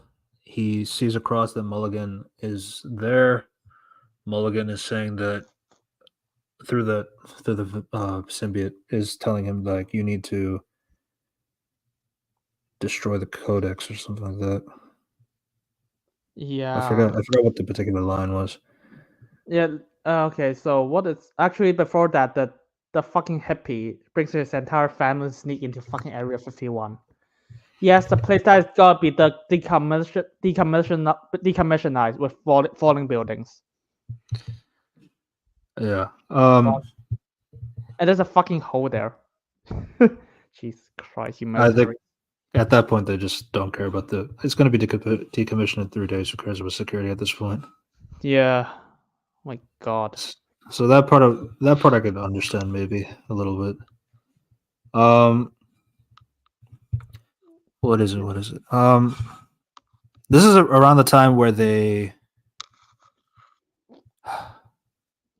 So okay, here's a really stupid thing that happened. The black scientist bond with Venom. It's not, but it's a reveal later. Sadie, right? Yeah, I don't even remember. I don't even know that they even say her name. They just refer to her as Christmas because she wears a Christmas tree pin. Her name is Sadie Christmas. So there's that. What the fuck? So this it kind of goes all over the place. Because Strickland comes in, he's like super angry, of course, and Juno is there, and like he's basically saying that everything is shutting down from this whole symbiote project. It's my research. No, it's not your research. It's just you work here. That's the difference. And basically in this chaos is like where Strickland takes the opportunity to shoot Eddie. My question is, what the fuck do you? Oh, yeah. To be fair, he's the one that killed Ed, who killed like one of his people. But at the same time, was like, are you sure you don't want to deal with the alien? You have to choose the human. But as like a lot of things, like I guess. Yeah, and then this is like where Sadie has the Venom symbiote, and then Venom goes back into Eddie in that sense. So Eddie does not die from the bullet. Yeah, but and then it's so coincidence that Sadie just appeared in that moment. Well, to be fair, both Juno was there too, and they were just always together. And here's the thing: what the fuck does Sadie bond with Venom?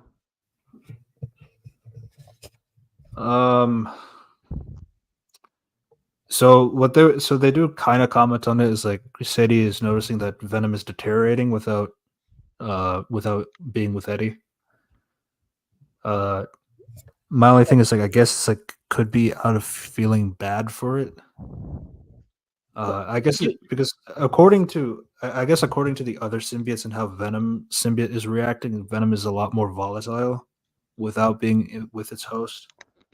So I guess it's like something that it's like an observation of like noticing that and feeling bad for it is my guess at least.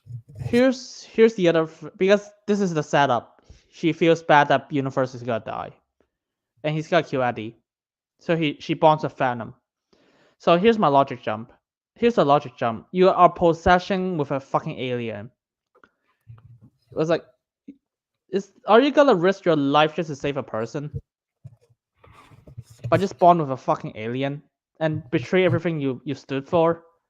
Remember, she has to betray, like she has to get Venom in Area 55 and use it to fight the other generals.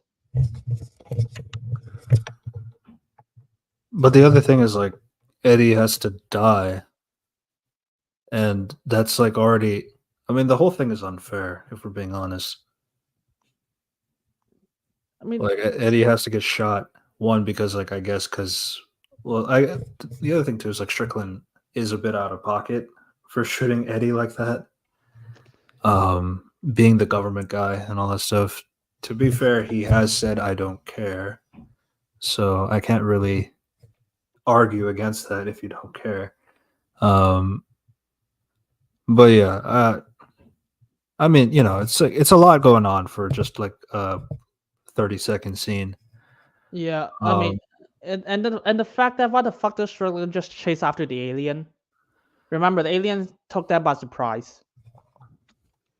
yeah, and then because Venom is back in Eddie's body, the Xenophage drops in again. It's just, it's crazy how the Xenophage just like pops up and out randomly, And remember, this is fucking underground. and it's underground. Um, so it's there. Then Mulligan's symbiote comes out, trying to protect Venom. He's telling Venom to get out and get away with the Codex, and then it dies. Gets eaten up and shredded like the other blood humans. And yeah, Well, yeah. So we Stephen, we brought back Mulligan for this. yeah. So bye, Stephen Graham. You got like the easiest paycheck in the world. Literally, just sit in a room and start talking. It's probably not even him talking. It's whoever's doing the voice acting for Toxin, not Toxin. I don't know. It's weird. About the, Um, and also yeah. the symbiote that's got possessed the black lady is called Lasher. Yes, the green one, and then the purple one is Agony. Uh, We see that basically the Xenophage is going out there. The symbiotes. So Venom is telling to let the other symbiotes come out so they can fight. So Sadie opens the symbiote chamber. The symbiotes are jumping onto different humans to help fight in the action, and a lot of them are dying, both symbiotes and humans. All this chaos is ensuing, and Juno takes a sample of the purple symbiote vial in her pocket before she runs away. Um, and then essentially it's just pretty much a back and forth of symbiotes and humans versus the xenophage, and but they, my question, they can destroy it essentially. my question is, why don't they just try some sonic weapons against him? Like in this laboratory, they just only have regular guns, even though they're literally surrounded by symbiotes. Yeah. Um. Like, yeah, and stuff. They should really do like some sonic weapons, and it's like they just like the climax is a bunch of just fuck it. Let's just have the Phantom symbiotes just spawn together. And then eventually the xenophage like fires like a sonic wave into space that basically indicating to know that it's found the codex. Wait. So again, you got to remember that this is a one Earth on one universe, and it's sending out a sonic wave up into space and summoning somebody who's outside of space and time. Wait, there's sound in space? You know what I mean? Yeah. Yeah, but it gets the attention of Null, and Null sends more xenophages to that Earth through its So portals to help that xenophage attack and get the codex. why? Why the fuck didn't you just send an army of them already instead of just one by one?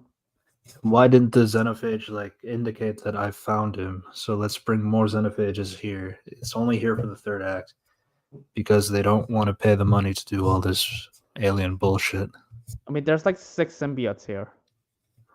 Yeah, but xenophage is kind of would be more, I would assume. Yeah, probably. That's why it's also in the dark. It's a nighttime setting. Hide that CGI budget. Classic. Yeah, and then one But of yeah, the there's like there's a lot of variety. Like one of the symbiotes has like lava powers yeah, and it dies. immediately. Jesus. One of them is like super strong. It dies. One of them is blue. It dies. Yeah, Basically, anybody who is a non-named character, they all die. pretty much. But Lasher, who the green one that attached to Sadie, she's doing pretty well. Even though she's not even like a fucking warrior. She's just a scientist. Yeah, I guess like that, but I mean that's kind of the annoying thing about for me for Venoms in general is that it does kind of it is a misconception of how symbiotes work. They don't just take over and operate on their own accord. They actually do rely on the person to use their personal skills in order to be the Venom symbiote. Like the whole thing about symbiosis is like they both the human and the symbiote are supposed to work together.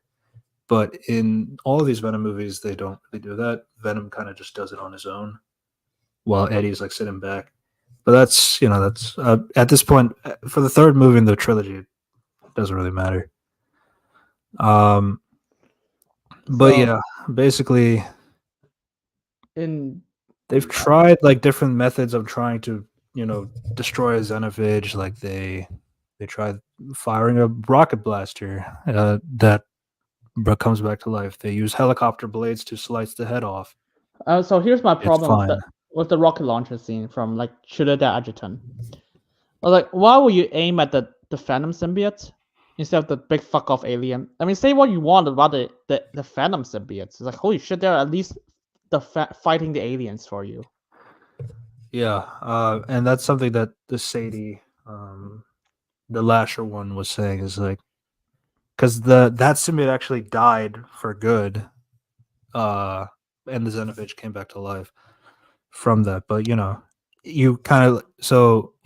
wasted a symbiote soldier for the potential chance of destroying both. So I mean, I think that's what they were going for. but Shooter they actually aim the fucking missile to like at a symbiote. That's my problem. The It's symbiote not, on top of the Xenophage. yeah. Like you could tell the purpose was I wanted to kill the symbiote, not really the Xenophage. So that's I was like, I mean, here's the thing. That will not be a problem if not the fuck Stephen Graham literally tell him. But if this thing kidnapped the symbiote, the universe will die. I guess he's just racist to symbiotes. Yeah, he's just that petty. Oh well. Yeah, it's like it's not even Venom. You're mad at Venom, not the blue one, but who cares? They're symbiotes. It's all the same, right? Yeah, it's like three Kind of people crazy die. in 2024. This kind of logic. That's kind of crazy. Yep. So and then he just I mean Yeah, it's a really stupid thing. I mean that all you need to do is just like, oh, I'm gonna shoot the alien, and some people was like, no, you could kill both sides. yeah. Yeah. So the symbiote dies, and then the Xenovich comes back to life. Um, then they try different methods of trying to kill Xenophages. They use the helicopter blade method. That doesn't work. And yeah, and And then yeah. um, At the it gets same to a time, point. Yeah, go ahead. you forgot the scene that Eddie saved like Reese infant's family. And he just talks to them. That's the scene that's posted on fucking Twitter for some reason. Yeah, he just like, oh, we are family, and he just talks to the kid. I was like, yeah, I'm sorry I lied to you. I was like, okay, that's actually nice. Thanks for the chocolate. Yeah, I mean, and then he just saves them from a falling building. Yeah, along with two other symbiotes as well, or they helped. Yeah, that was the family stuff is the better part of the movie. I would say. I mean, I don't mind a lot of parts in this movie. Yeah. Hmm. It's just like, and then you just There's, realize, yeah, go ahead. there's too much going on. Yeah, I mean, it's like a lot of like the plot is like fucking nonsense, and there's like characters doing stupid stuff. I'm just thinking like it's the end of the trilogy, and like the villains are lapdogs, not the villain. But I guess it's not that big of a deal. I mean, it is like a big stakes because for humans, like this is crazy what they're dealing with. I assume Null, like dealing with Null would be even worse. So it's like at least like they're dealing with something that's at least somewhat winnable. I mean, here's the thing. They'll either have to write themselves in the Kong situation. They're like, oh fuck, how do we deal with this universal threat or multiversal threat? It's like a bunch of ant people just beats him. Yeah, I'm guessing that they're hoping that the MCU will use Null and they can deal with that problem. We don't have to Um, do with that. I mean, I think they should just instead of like those bug people, the no should have like some loyal servants that works for him. That's actually loyal to him. Like some I don't know. I don't read that much comics. Okay, he's gonna summon this guy called No Junior, and he's gonna help free No by capturing Venom. I think they should really do something like this. They're sending dogs. Um, If they yeah, want to save, yeah, you just for get save. you get your third act low point essentially where the xenophages are killing more people. It gets overwhelmed. You see Resifons come back to fire a rocket launcher. And and then Eddie do a bunch of like motorcycle stunts in the first movie. Yeah, they bring back. Basically, the plan is to like let's bring the um, basically let's bring the aliens away from the people because they're about to attack. He tells them to have the choppers follow them so they can go at the kill box. So Yeah, some planning and some level of thinking for Venom and Eddie. Um, and they do get on a box. The xenophages get blasted, but then they of course regenerate. Then you have your third act low point where Eddie goes into the Eddie got stabbed through the gut, and he goes into a helicopter that's already destroyed.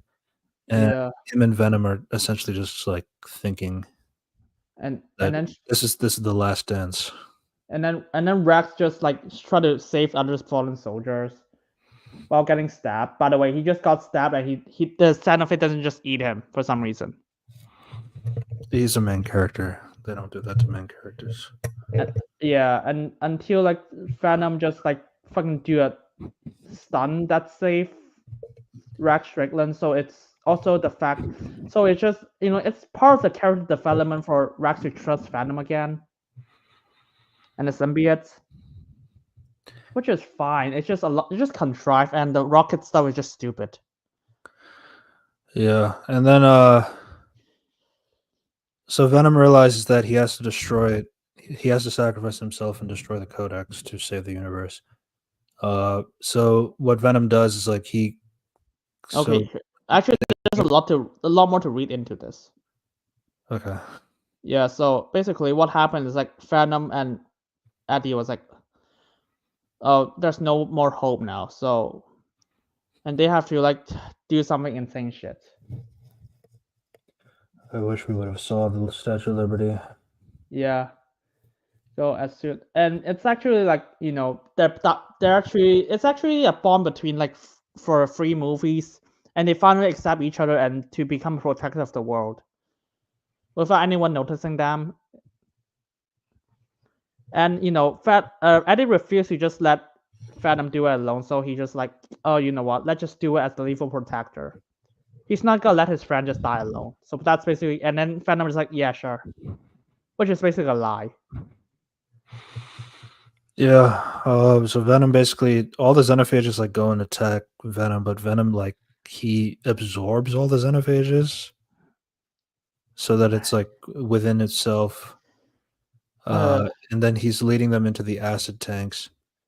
Um, and Yeah, then he spits Eddie out, yeah, and and then he puts a toxic, like a door over him so that now all the toxic waste will spill onto Venom and the xenophages. yeah, and they do And it to like, he tells like yeah, Rex to, give the clearance to turn it on. yeah, And so Strickland is like mortally wounded too, so He just Venom is just trying to get as much acid on his body as possible to get all of them to die, including himself. And Strickland accelerates the process by setting off a grenade to destroy all of them. and also the fact that he's gonna die by acid anyway. So let's just have a clear death, a more straightforward, cleaner death. Yeah. And then Juno takes out her purple symbiote, bonds Yeah. with Agony, and then uses the super speed to get Sadie out of the explosion. Okay. Because I think I need to slow down all the fucking things here. There's a lot of payoffs happening. There's some work that some that just doesn't. Okay, what works? It's like Venom and Eddie. Okay, here's the thing. It's the setup is because that Area 51 is got destroyed, so it's a stupid setup, but it is there. Venom throwing saving Eddie to save humanity and save him. It's actually meaningful. They gotta do anything together, but he's not willing to let this guy let his friend die. I mean, it's similar to the first movie's payoff, but here's the thing: in the first movie, he just saves Eddie, and in this movie, he's got to save more than just Eddie. And then there's Strickland, just fuck it, I'm gonna trust this symbiote, and Venom just actually helps Strickland to just lift himself up to do so without resistance, and he just blows himself off. Here's my problem with this. Okay, this is actually meaningful for Strickland, but my problem is there's no way Eddie's gonna survive the explosion. I guess the whole idea is the blast door. The blast. I don't think a blast door can help you survive explosion that destroy a city block. I don't even get why it's a grenade. It's one grenade. Yeah. A grenade shouldn't destroy a whole city. Yeah, it's and found in a character standpoint, but the plot standpoint, it's quite contrived. I get is it because a grenade just triggers some chain reaction from the oil from the acid chamber. Yeah, it's my only interpretation is this acid flammable? I would think so. Because essentially when Eddie is Eddie goes unconscious from as the base is burned up and all that. That's pretty much how that scene ends. And okay, here's the payoff that means nothing. Juno Temple turns into Venom that has super speed. Yeah, and then the criminal thing is where they flash back to young Juno and Thaddeus, and how that Thaddeus died, but Juno saved this person from dying. Do you know what would be better? I was laughing at that part. Yeah, I was like, how the fuck do you miss a payoff like this? All you have to do is just remove the black girl, the black scientist, just have Juno Temple take on the symbiote from the get-go. I was like, why don't you just do that? That would be a much more meaningful payoff. I get it in the sense of the idea is saving somebody when you didn't have the power to save somebody before. My thing is I mean, you just convey that with Rex Strickland already. No. I mean, so for the whole thing with what is her name anyway? Teddy. Teddy. The whole reason with Teddy is that she's basically feeling bad that she wasn't able to. She survived, but her brother died from a lightning blast and all that stuff. Which there's some things you can't really. There's nothing you can really do, but I don't really mind the PTSD aspect out of that. It's just so I feel wouldn't it be more effective if you were helping somebody who was helpless? Because I feel that would kind of be the point, especially in a scene like that. Because she had Lasher had the symbiote on her, though Lasher died eventually by the xenophage eating it. So I guess Sadie was helpless at that point because she didn't have a symbiote. But I do feel like if you wanted to do this whole arc of like, oh, she's finding a purpose again, helping somebody who was helpless, saving them in a situation where they couldn't save themselves. Um, I could see that being an idea, but I feel like the way it happened is just so silly.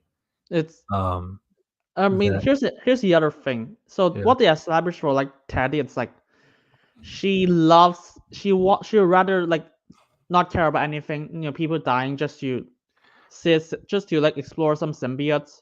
but the thing too is like you also have to remember when she was driving to work, her first line we hear is like, "You should have. It should have been me, not you. Like you should have been doing this job, not me." To her brother, like up in heaven and that stuff. So she kind of has like a you know like I like mean, a jaded perspective in terms of like uh it should have been me that died, not you. Like you should have been the one doing all this and having this life and all that stuff.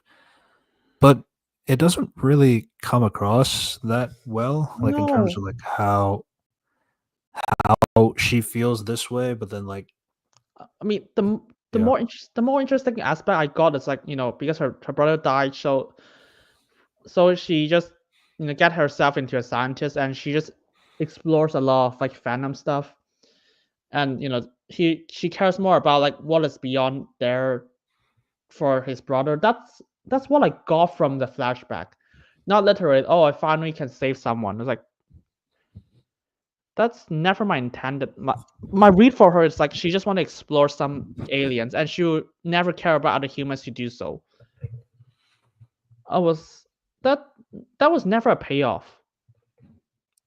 Yeah, my only thing is like I could see the argument because like how they flashback, like thinking about her saving Christmas was like, and then going back to flashback on her not saving her brother. But I just feel like there is no emphasis enough on it to like really say that it was earned. And like Sadie is not even a character. She just does whatever the plot what means her to.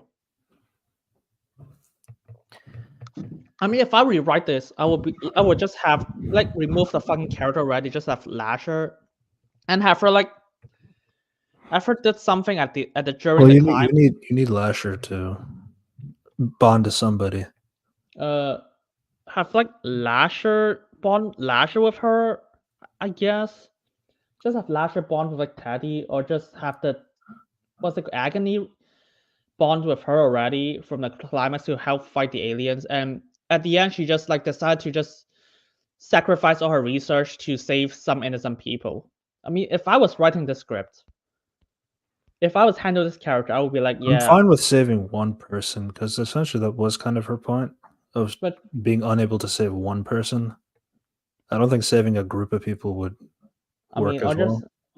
or just save one person, because like this has like no, how do I describe it? There's nothing. She doesn't sacrifice anything. She still got the symbiote at the end. That's why it just rings hollow to me. She has no. I mean, it's a payoff that she has no sacrifice for. No, I mean my whole thing is like I just find it criminal that they do a flashback like it's earned. That's my problem. Yeah, it's not when this shows do something like this. Like this is never earned. Yeah, and that's why a lot of people say do your best to do a homage, but like don't use a flashback because otherwise, when you put a flashback, it makes you look more pretentious. Oh, Yeah, this was the point, by the way, just for your information. yeah. I Now, mean, the one way people get away with that is like maybe they do lines, like they do flashback lines, like in the dialogue. You can hear it in the background, but you don't see the scene again. That's one way to go around it without actually showing the flashback. I Um, mean, yeah. It's so weird because I mean, it's like all she has to say. It's like, oh fuck. I mean, I don't know, because I would just rewritten her, what she would be doing during the entire climax if I was in charge.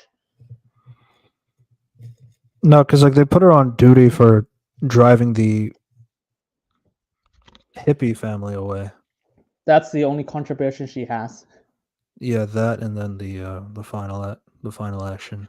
And the fact that it's only safe because this Venom symbiote just have super speed for some reason. Yeah, they've also been picking and choosing as to which Venom has like which type of powers. They don't really go in depth with that either. Yeah. Like some of them, just like one of them has fire powers. Didn't do anything with it. One of them Yep. is like super. So one of them has earth power. I'm sure you'll find one Venom symbiote with water power. So yeah, Yeah. And also air but power. yeah, Yeah, it's just a hollow player. yeah, Yeah. and then basically after all this, it cuts to Eddie wakes up in a hospital. A military official tells him that because of what his actions and Venom did at Area 51, it's earned him expungement. Uh, but he has to keep everything that's happened there a secret. Otherwise, he'll regret that. Put in the darkest hole. And yeah, so Eddie ends up in New York. He gazes at the Statue of Liberty. He remembers Venom. Which was fine. I mean, it plays Memories from Maroon 5. If you don't know, that song is from 2020. Yeah, but like it's like I know it's a more recent song, but like it still feels like a 2005 ending or like a movie way. I don't know. To be fair, a lot of the goodbye songs are like really, really old. It's like, remember Yeah, that Wolverine, that song from Green Day is like 2000s. yeah, yeah. I mean, I'm gonna be honest, there's no good. Every goodbye song here today, it's like not really good unless you go to for more indie stuff, which I don't think Sony wants to do that. Yeah, Sony doesn't have the money for that. No, I mean indie stuff. Indie stuff like really cheap, but they want something that more recognizable. Yeah, that's basically it. I Then you mean, got you yeah. I mean, I like the ending. It's like concluding the character. Just it's like I mean, actually, I don't understand because they didn't even show a flashback for this. So basically, what the Teddy stuff, they could actually do something like this.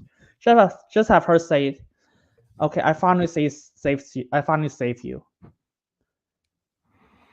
Oh, like bring it back.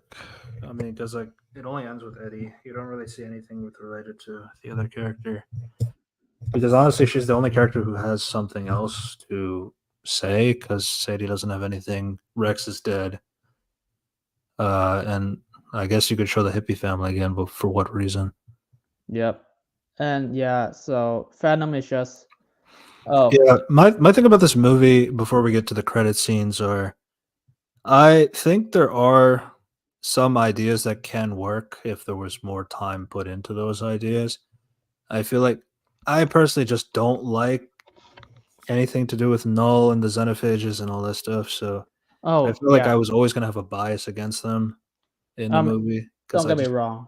don't I think they work as like villains or in general. Uh huh. my problem with Noah is like, holy shit, your children are so powerful. How the fuck do you lost your Phantom symbiotes? Like one of them can just kill like six of them. Yeah, and it's like via the power of absorbing and getting melted by acid, I guess. And the fact that Noah has like what like portal powers was like how do you even lost?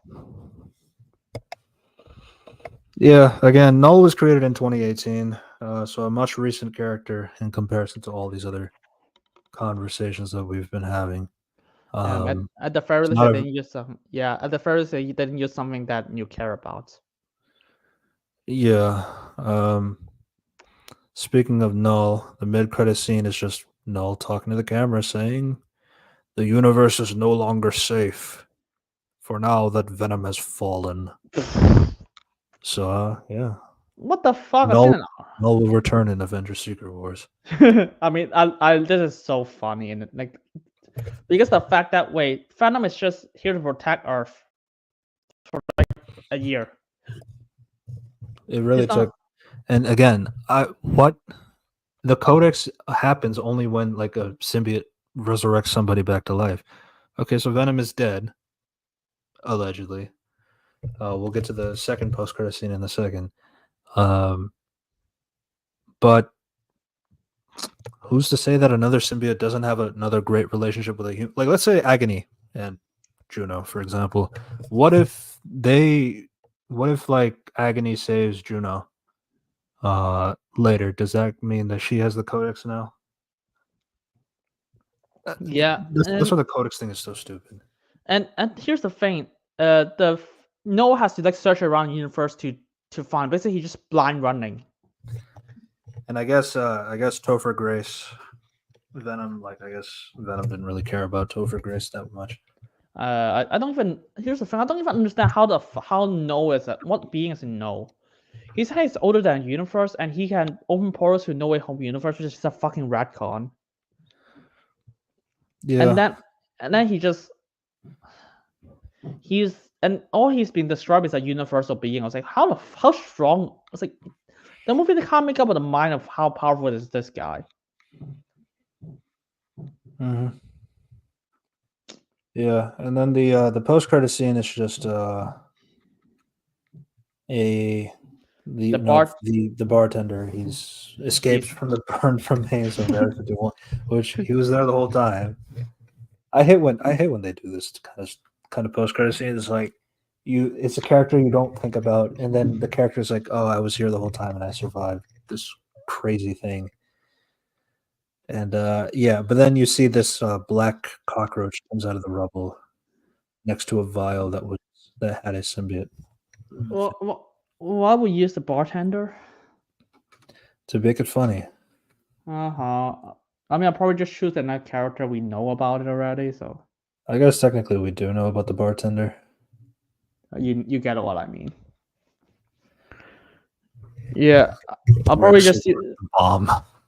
Yeah, I mean, yeah, not gonna use Rex. I don't know. Probably like, Juno Temple or the Sadie Christmas character. Just like, oh, we found enough person because they're, or just have the military just grab around this graveyard.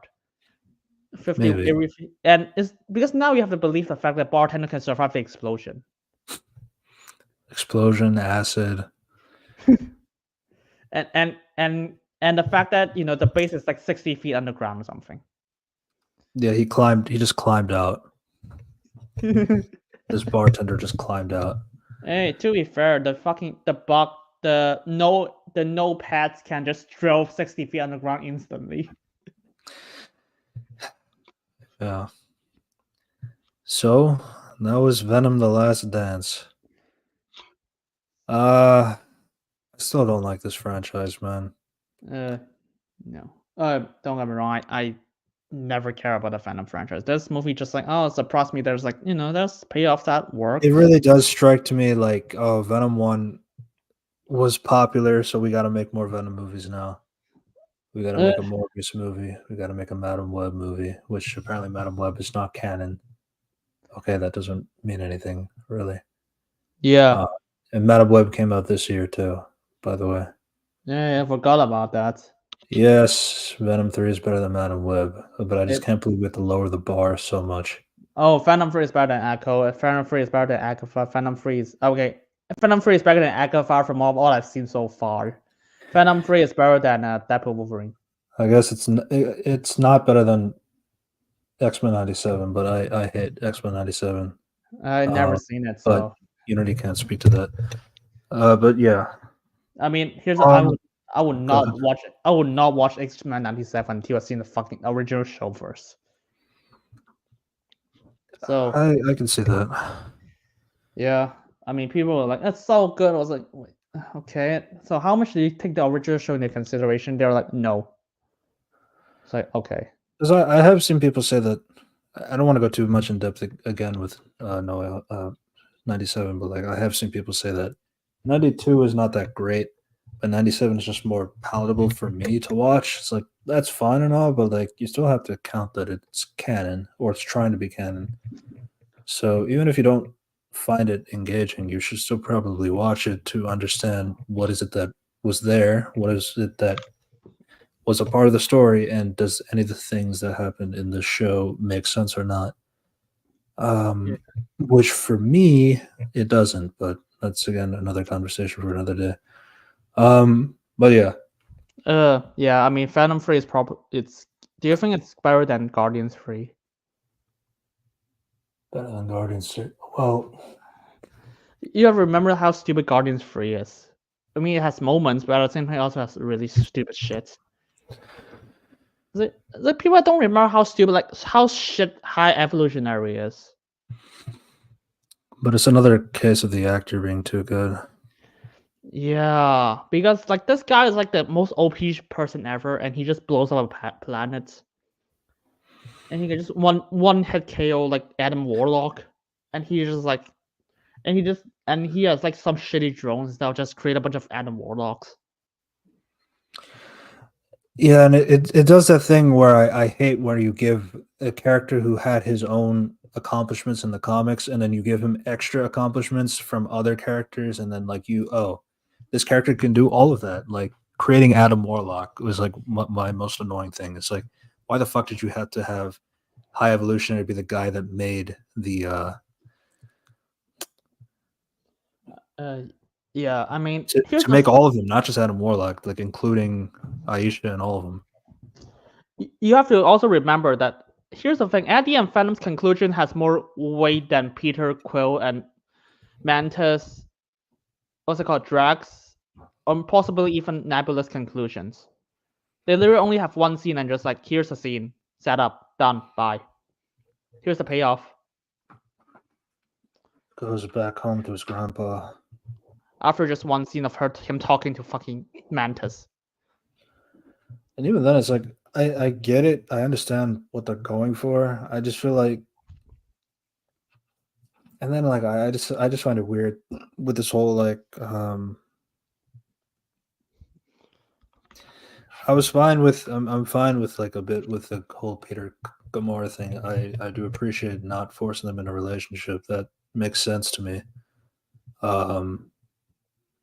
But I still feel like with like Drax is like no, he's a dad now. I understand where it's coming from, but like I don't feel like the movie kind of led it for me to believe that this is what he wanted. I mean, it's just like there's an A to B point. It's just this everything between that is like hollow. It's just there's barely any solid between the And then points. like I don't like when people are obtuse about it. It's like, oh, you don't like where Drax is like being a dad to other people? Like, yeah, no, it's nice and manipulative for sure. Yeah, I But, mean it's I get in concept. and Dave Bautista is a great kind of person, so I can understand why people would feel inclined to see him like a father figure. I get it, but like I don't feel like it was earned. No, fuck that. They flanderized him like in the second movie already. Yeah, and then yeah, and then I've said so many things about Gunn. I feel like the biggest nail in the coffin for me was the whole like, how could he possibly get another helmet? I intended for it to be destroyed. How could he possibly get a second one in Infinity War? I don't know. He's just like, I don't know, because the Russo brothers sucks. I mean, that's basically his response. Again, you're the executive producer. Just say no to that. And even then, it's like, is it that crazy to build a new one? And honestly speaking, like for a lot of people, when people were watching the movie, they actually thought that when Peter Quill was like falling, when he fell out of the area, that whole Groot has the gun stuff, and they don't recognize that. People thought that this would be the introduction to the brand new helmets of like that's more comic accurate, but that doesn't happen. He doesn't have a jetpack. He doesn't have his boots. He doesn't have he doesn't have a helmet. He's actually falling from there without a helmet, and Groot has to save him with his wing powers that he has now. Yeah, so I mean that's his plan. So oh wow. By the way, here's the thing: the endgame kind of screw over what Gunn wants Peter's conclusion is. Remember, Peter Quill is on Earth. He doesn't give a shit about his Earth family, because you know what? He cares about the family he made from blood, like not from blood. He actually formed a relationship with. Yeah, He and again, I don't mind retiring. Like I feel like people do kind of get unfair with the whole like, what if a hero wants to retire? They have to do this for life, or do they have to do it until they die? I can understand like why it can get kind of tedious. I just feel like I don't really feel like in any instance of Guardians 3 that I felt like he wanted to retire. Yeah. It just kind of comes upon him And towards the yeah, end of the movie. so that's why I said it's like is Venom 3 better than Guardians 3? I mean the Rocket stuff is probably better than Venom's payoff, but like you have to remember how much shit Guardians 3 has. I mean, it's an interesting conversation because I know people like objectively say that Venom 3 is worse. Um, I do think High Evolutionary is a better villain antagonist, despite his flaws. Because I mean, ultimately, even though Null is like multiversal and stuff, the Xenophages are like they have nothing to say because they're just dogs. Yeah. Um, that's one thing, at least for me. It's just this character is like really stupid, and and then there's like a lot of world building problems that introduce. Yeah, but so does Venom 3, to be fair. Yeah. So it's like I just struggling to think it's like Venom 3 the better the entire Phase 5. Uh, and yeah, it's like Guardians 3 is like has like what healing packs thing and regrow fucking limbs. Not regrow limbs, just snap limbs back together. It's like, wait, how the fuck do you develop that technology? I still think the whole this is from the second movie, so I can't really say it from this movie in particular. But I just never really liked the whole symbiotes can bring the host back to life, and It's in the then calling this like a codex because of this action. it's the first movie. Yeah, I mean, to be fair, if I think they just need a reason to just like, oh fuck, why do they have to chase down this Phantom specifically instead of other Phantoms? So they just like, they have to die first. I mean, if I were them, I would be like, I don't know. I need to think of like, ever have there's something happen in this very same movie that justifies it instead of like a movie prior. I'm gonna be honest though, like my biggest annoyance with Sony's franchise planning in general is like clearly there's no plan. No, there's Uh, no. there's no cinematic universe kind of thing. It really is just we got to do it because we got to do it.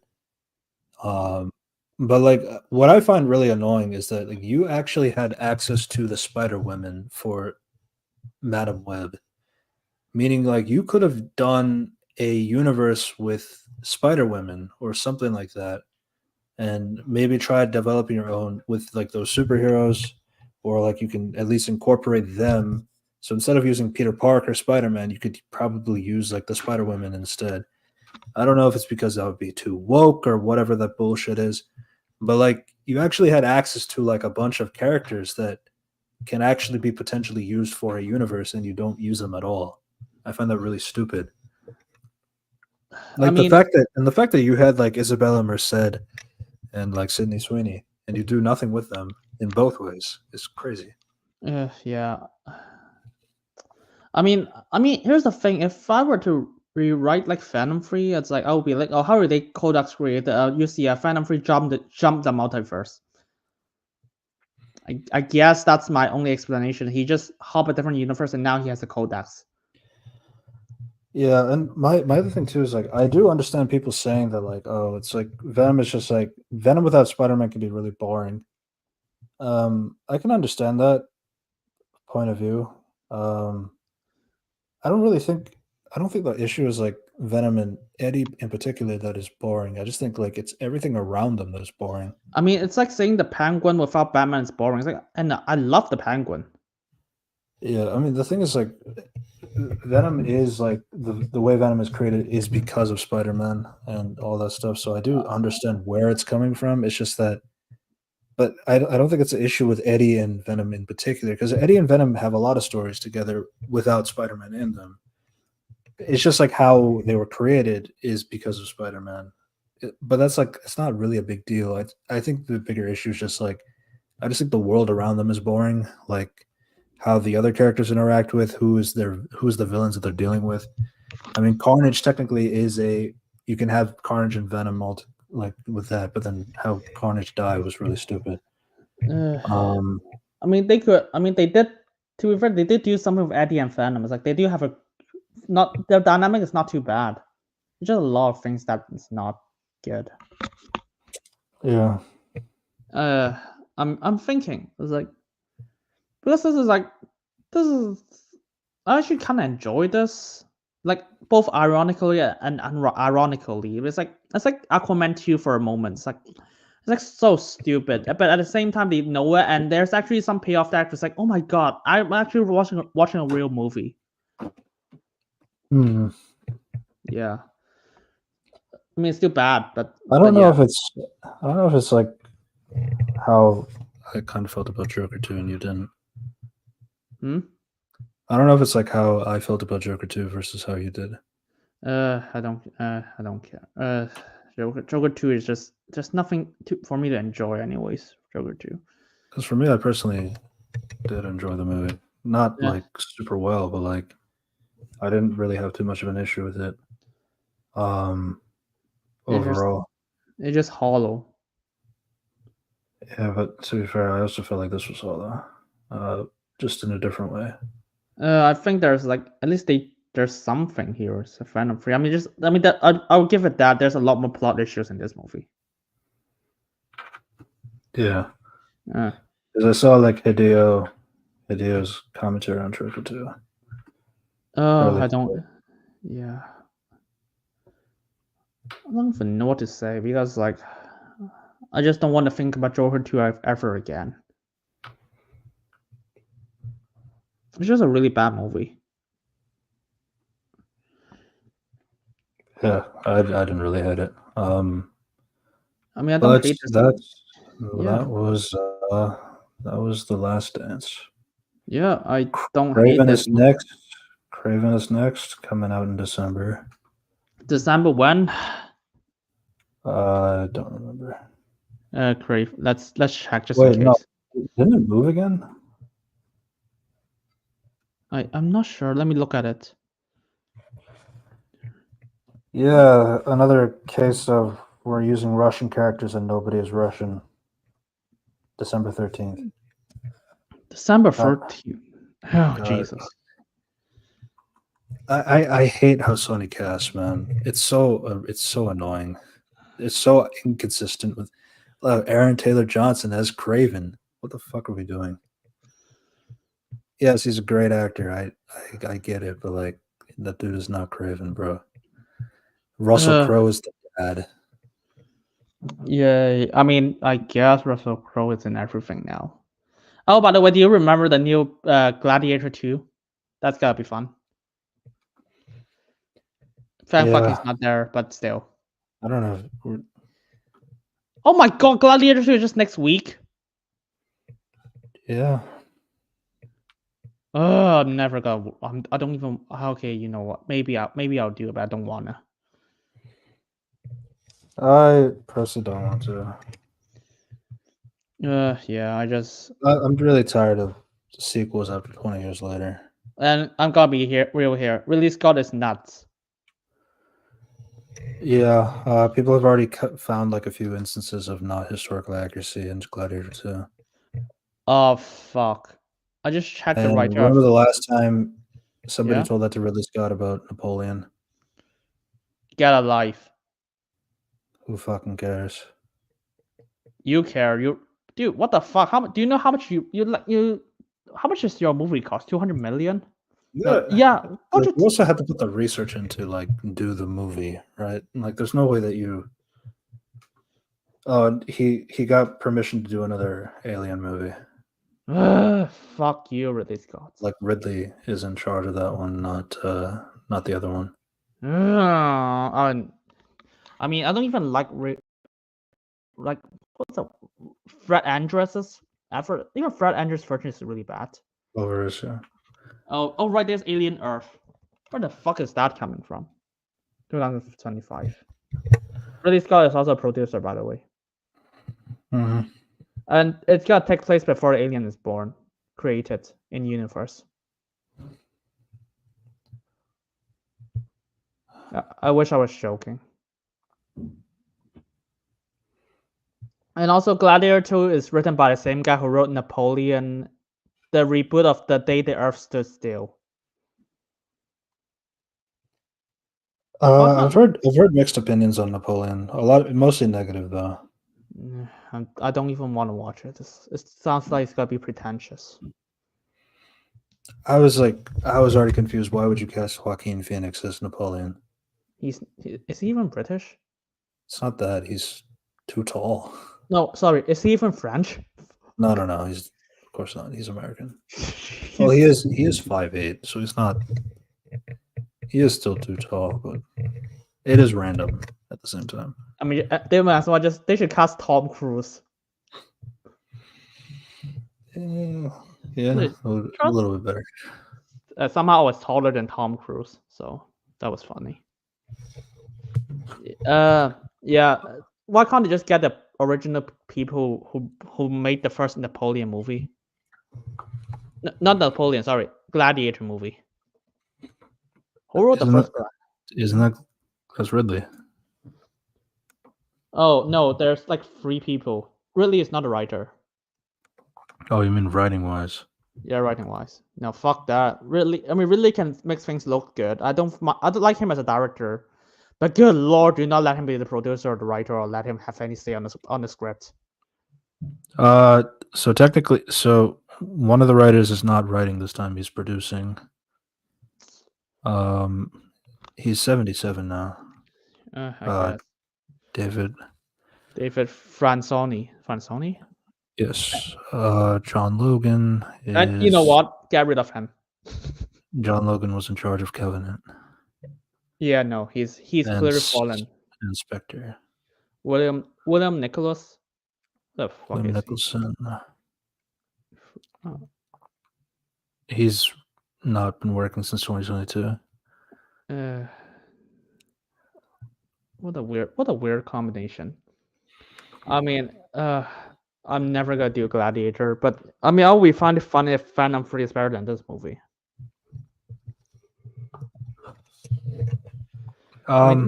Yeah. Mm-hmm. Arcane is coming out next week or this week, I think. I need to look just in case. Arcane season 2 release date. This week, November 7th. Oh, yeah, very soon. Very soon. I'm not sure how we're gonna break that down. We already planned out November in terms of like what we want to talk about. Plus, like I know like they did like the blocks thing. I think Arcane should be fine. I know people are kind of scared. I mean, they've said long before that this is a 2-season. This was a 2-season idea. That means they have a clear way of how they want to end. Because usually that kind of issue is like, oh, we have a season, we get another season. We don't know when it's going to end yet, so we're not going to think about the ending now. But if you know it's a 2-season plan, you should hypothetically know what is it that you're going for. Yeah, I think it should be okay. No, we gotta have fan. Yeah, I mean, I hope it's gonna be good. That's my case. Yeah, I mean, we just need to bring back last seasons or good seasons. Yep. Or normalize that again. Yeah, pretty much. And what the fuck? Yeah. Of course, we're not gonna talk about Agatha. Holy shit! We're probably gonna mention it in our next pod. Maybe. Oh, you mean the Penguin Pod? No, the next one. The one we're doing. Yeah. Okay. Yeah, we're probably gonna mention that. I don't even know what to say about Agatha. I only seen like 5 episodes. You know, the review of like Billy Kaplan is like, Billy Kaplan is like Wanda's kid or something. I was like, how does that work? I don't in universe. And there's no Mephisto, so there's no reincarnation. And Aubrey Plaza is like, what, death? It's like I didn't watch the show, I just got spoiled. I was like, and apparently this rip off stuff from Puss in Boots: The Last Wish. Wait, so are they saying that Agatha is in love with fucking death the entire for like centuries? Yeah,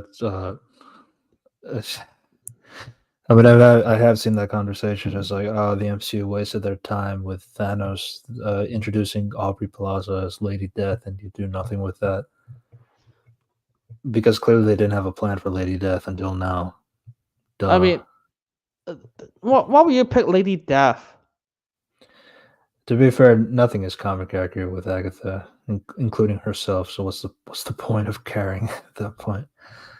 No, I mean, here's the No, but thing. I saw the thing is like she got white hair, so she had to earn her oldness. Jesus. Yeah. My question is like, who cares about Agatha? I mean, here's the thing. Because people were like, "Oh my God, Catherine Hahn is so good as Agatha." I never subscribed to that, even during WandaVision. And after I finished fucking, It really is just like you like it because it's Catherine Hahn. It doesn't matter, and I do understand that conversation too. For some people, it's like sometimes people don't really care about like people don't care about comic accuracy. I understand no, that, no, I but don't like even. the fact Here's that the you can get people to like Agatha and she's nothing like Agatha in the comics, and people still like her anyway. It's like why not just try to do that with some of these other characters when you no adapt them? my question is like, no, I mean, I don't care about comic Agatha. Sorry, but like, but even that was like, oh, Catherine Hahn is so good as Agatha. I was like, you sure? It's like she's just doing the bare minimum. Even in this show, she was like, she's playing like a fucking like a high school Broadway play, not Broadway, high school play. They just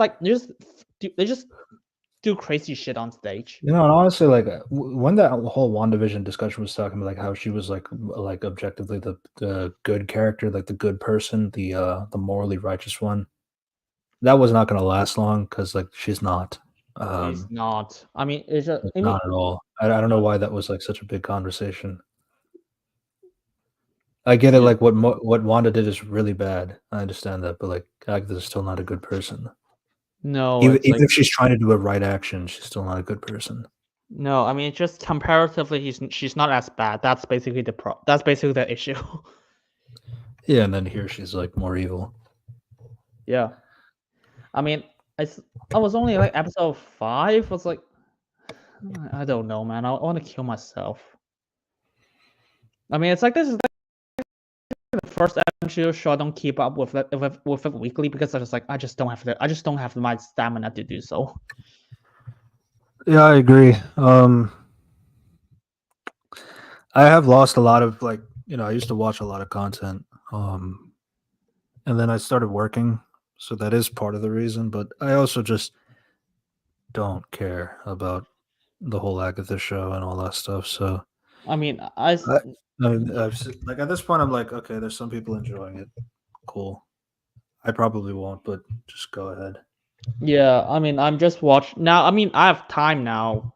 I mean, I still have to write my essay, but still, I was like, instead of watching Agatha, I just watched the 2 Nickelodeon Addams Family movie. That's basically my time. I've only seen the first one. I didn't see. Uh, I saw the 2019 one.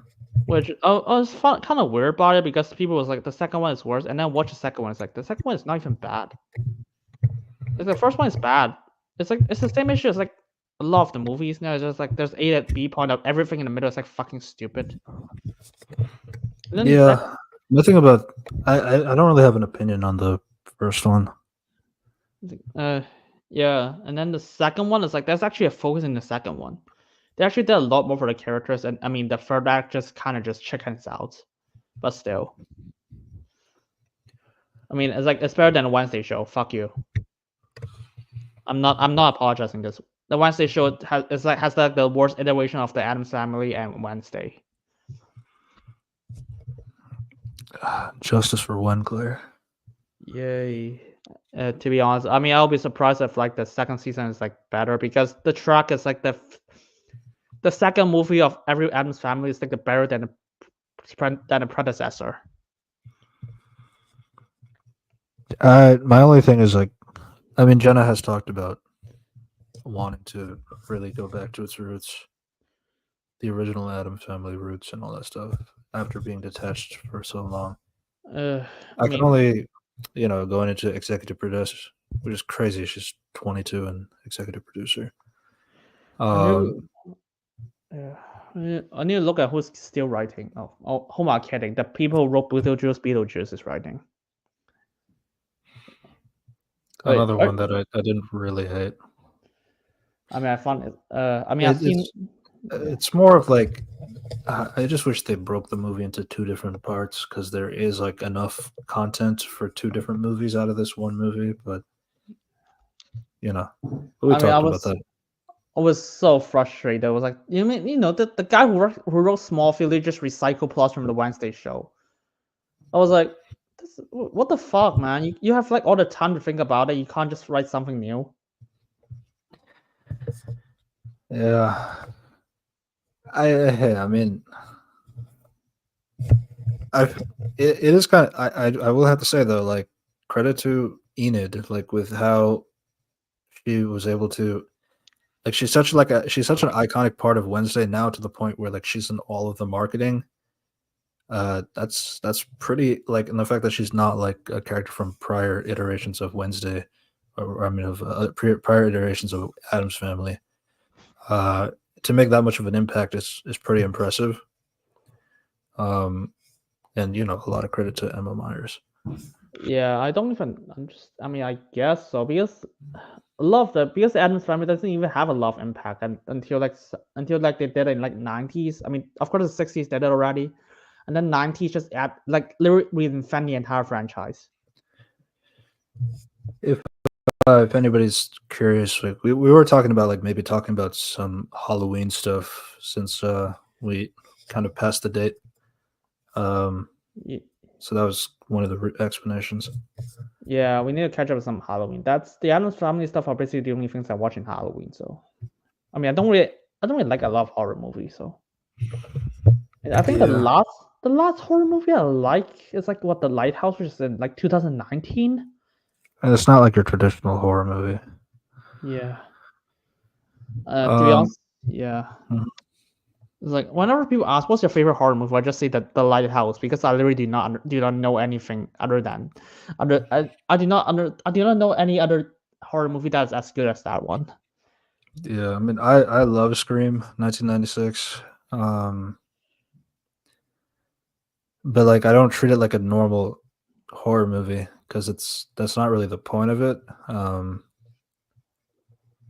And it is Scream is also a franchise that is kind of like it depends on like how you feel about the gimmick, and that's kind of why it gets annoying the longer you keep extending the franchise. There's going to be another Scream movie coming out.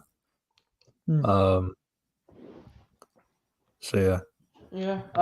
I mean, I'll probably have to watch the Adams Family Broadway show tomorrow. I'll plan to watch that. I do need to watch a lot more musicals. So I mean, hopefully that iteration is better. It's is yeah. So what Halloween movie did you watch anyways? uh,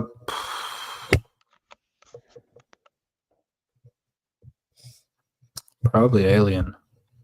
Oh It's not really Halloween. oh yeah. Alien One.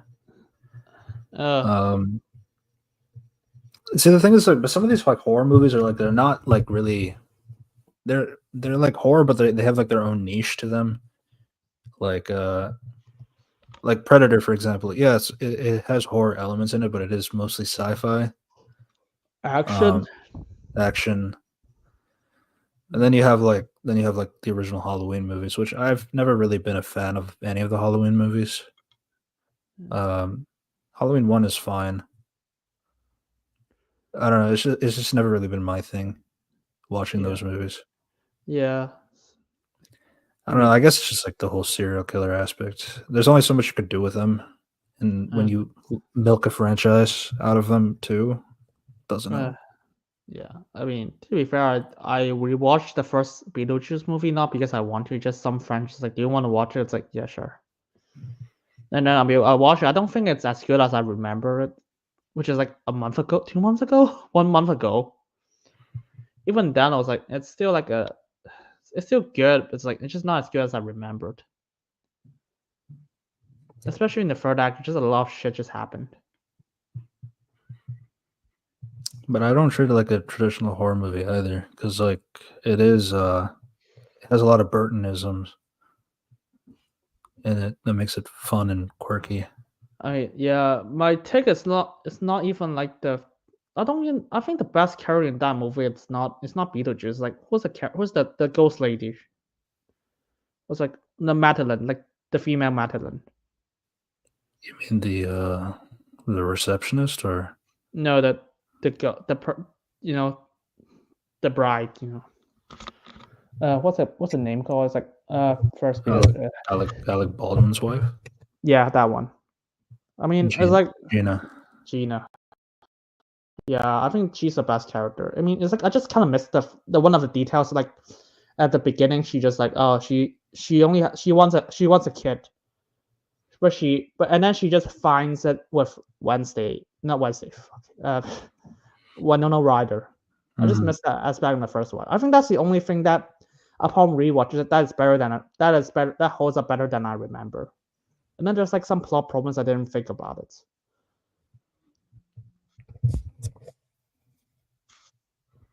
But yeah. Uh, Oh, you know me. I really enjoyed Beetlejuice. I know. The first. I like it, but it just doesn't really. It's just not as good as I remember it. So, I mean, the Adams Family. I watched like what, 1, 2, 3, 4, 5 movies and 2 shows. Somehow I still never watch a stage play. I'll watch a stage play, but still. Fucking I love Adams. I'm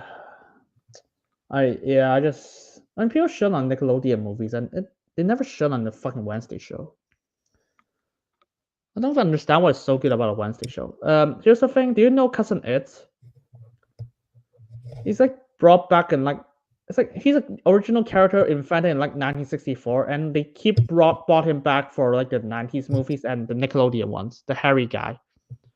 Hmm. And it's like, and he's actually an original character, and no one, and it's like this is how influential he is. Of course, it's like more hilarious now that the Wednesday show was like, oh, you see, Wednesday is the character that no one that needs that is not focused enough, so we gotta give her the most focus. I was here looking at, like, dude, if I mention the Addams Family, even before the Wednesday show, which is the first one you will think of it first? Wednesday. Yep.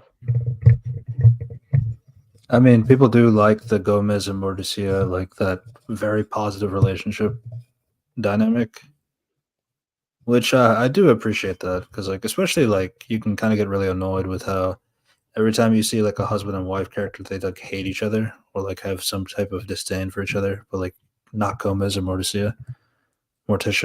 Um, so I do appreciate it for that, especially from the time era that it came from as well. Um, but yeah, Wednesday's gonna be your go-to for a lot of people.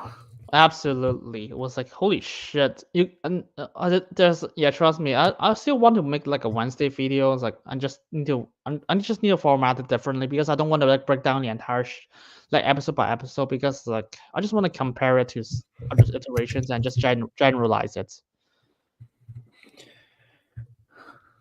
I mean, obviously, it's kind of hard to say like what is it. Will Enid be able to have that kind of impact in the future because the show is from 2022, so it's too early to tell like what is her legacy going to be like. But I can see her like being impactful. Yeah. I mean, okay, so I'm gonna ask you a question. What did what do you have you seen the Wednesday? So you didn't see a Wednesday show, right? I've just seen a lot of scene packs. I wouldn't say enough to like know the show. So okay, so what did people tell you the most when it comes to the Wednesday show? Like anything about Wednesday? Uh, like you mean like for her characterization specifically, or like just what in general? Her characterization or just in general? What do you hear the most? The whole Claire stuff. basically. but like the friendship dynamic of how that kind of like blossoms over the course of the season. I think that's like what people connected with the most. Between I'm sure it mostly has to do with just Jenna and Enema. Basically, I mean, and the TikTok dance. The TikTok dance. I mean, they both have them. To be fair, It's so weird because I was like, okay, so what the fuck do you talk? So it's like there's nothing about the characters they even talked about, like the scenes, fuck it, they bring back Christina Ricci as one of the characters. No one talked about it.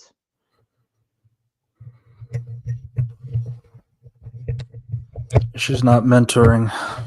Oh, it's sad. It's like, and then you just compare it to like the Penguin right now. It's like everyone just talks about like Sophia and like every scene like the Penguin is like so cool. It's like, I keep hearing different things about the Penguin, and no one. It's like, and then you just go to Wednesday show and just TikTok shit. Yeah, though I do miss their TikToks that they were making. They were starting so well, and then they stopped making TikToks. Yep. In terms of like advertising, Yeah. I feel like it was a good idea too, because that was like something that it was like kind of like neat because like there was like this one reference that Wednesday was saying like social media is like it's like a black hole of like that line, and then you have the TikTok of Enid like saying "Watch my best friend," and then Genesis staring in the camera while you're waiting for Enid to come back. That was just really funny. That would have been nice if they continued that. But I don't know when the show is coming out. I mean, they say early next year. Um, Yeah, I'm probably just gonna make the video after the show is over or something. maybe. Yeah, I need to see how season 2 does first. I mean, I was so unhappy with season 1 already. Of course, everyone ate it up because you just need some references and then you just pop your head off. It's. I mean, I don't even. Here's the thing. I'm not even mad about like because like because the Addams family is like keep it's like constantly reinvented. You can do a lot of interesting stuff with it. Like Addams family, the Nickelodeon one from 2021 actually just like question is like once they adopt a kid or not. That's like that's like interesting. And then the Addams family values have her just like force her into a camp and she has to like deal with the entire camp and save her family in a ticking clock. And she has to like stop being comforted by other people. It's like a lot of interesting stuff. Mm. And it's like and this show probably did nothing. She just generic character after the first half of the show of the first episode. It's like I don't even and also the fact that they refuse to show like Wednesday doing like some horrifying shit like hair cuttings, like cutting heads, electrocuting Puxley, throwing knives and stuff. Yeah, there was like the extent that I've seen is like because like the next TikTok that they did make was like Wednesday reading a book about this 35-year-old man who like killed a bunch of people and all that stuff, like like a horror book reading kind of thing. Um, but it's more of like she can say horrible things, but like it's the actions that she's not really doing. Fucking hell! Even Nickelodeon movies just have her doing a lot of like evil stuff. Like literally, in the second movie, she just literally just like she just hanging a person on the cliff, and one of the person asked, "What do you do to the person on the cliff?" She said, "I let him go." And I was like, that is like horrifying as shit. I mean, it's like it's paid for a joke, but at the same time, you just realize, oh my god. Like even a fucking Nickelodeon movie do something like this, and the Netflix show doesn't want to do it. What the fuck, man?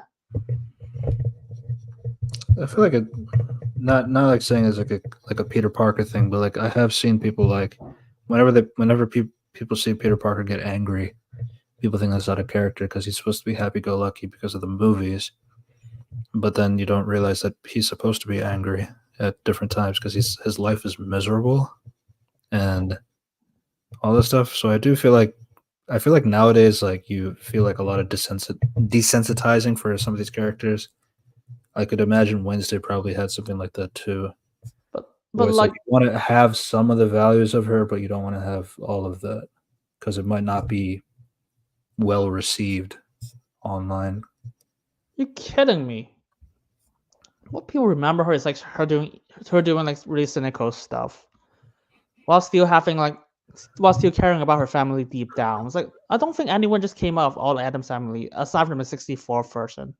I was like, yeah, she's a good person. Uh,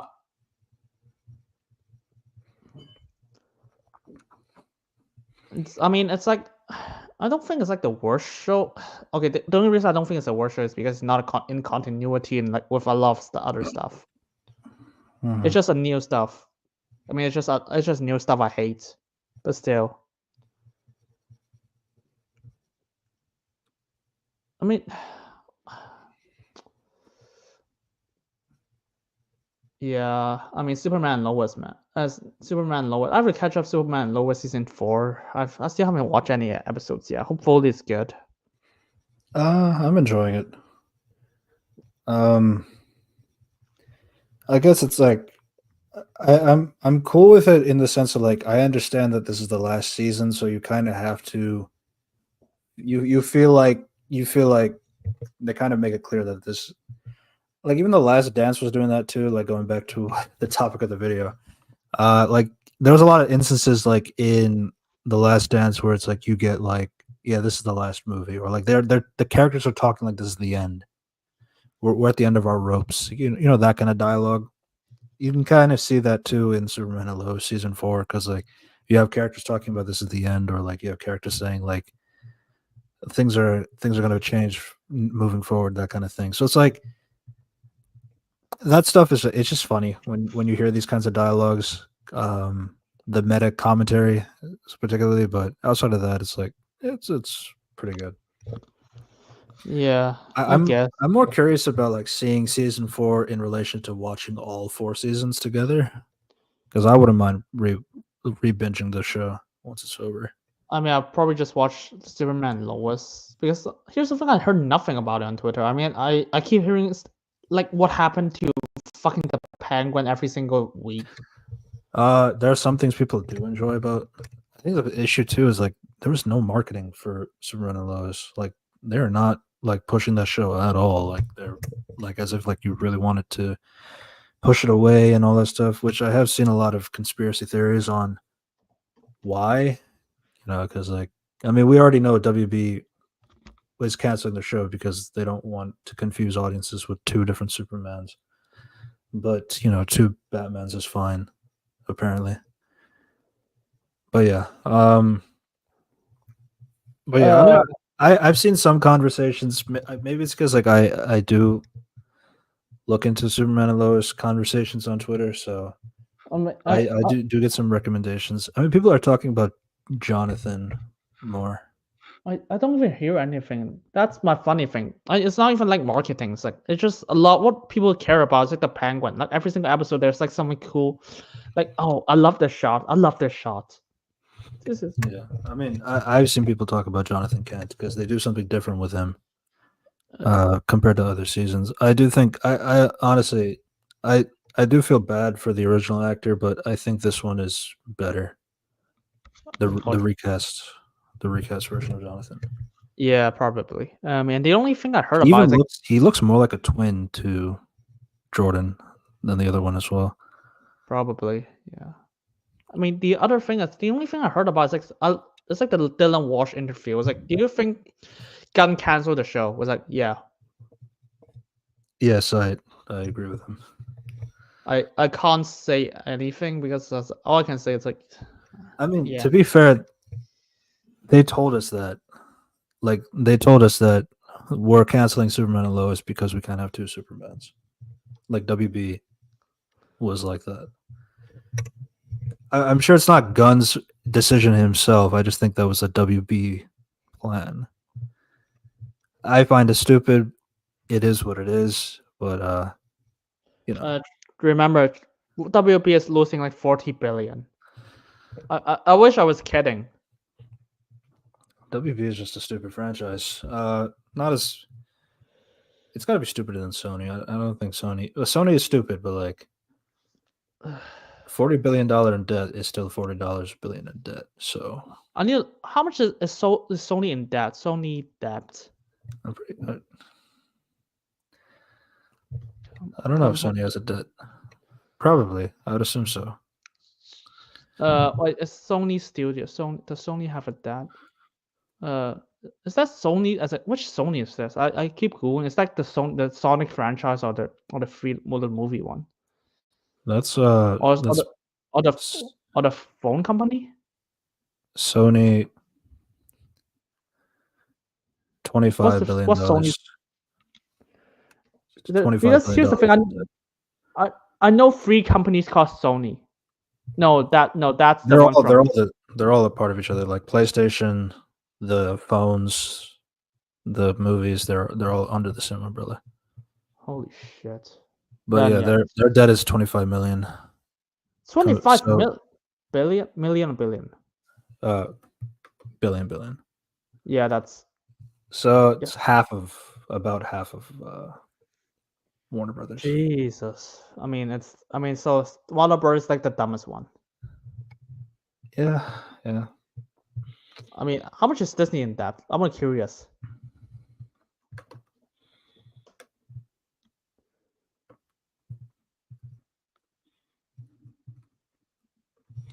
$46 billion. 48 billion. You know what? Sony is actually smarter.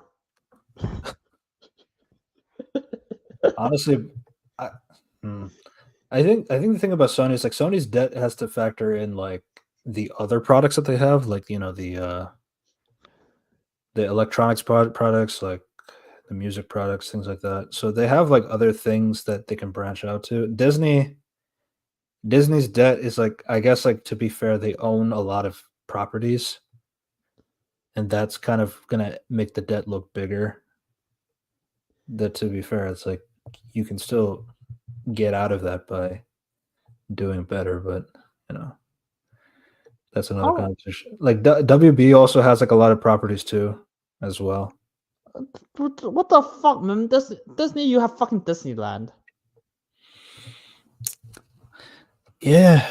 I mean, they've been surging the prices up. Jesus. Just get more money from the people. Hey, remember that the new live action, the new toy for Buzz Lightyear, $600. That's fucking wild. What happened to it? All it does is just it does talking. It moves like itself and stuff like that. What happened to just using your imagination? Yeah, I show it to like some friends, and they were like, "Hey, do you want to know how expensive the toy is?" And they're like, "It's 50, 60," and then I show him, it's like, "Fucking hell." Yeah. Toy Story 5 is coming out. Do you want to know how much Paramount is in debt? Can't be that bad. Oh, 14 billion. 14, so that's the lowest.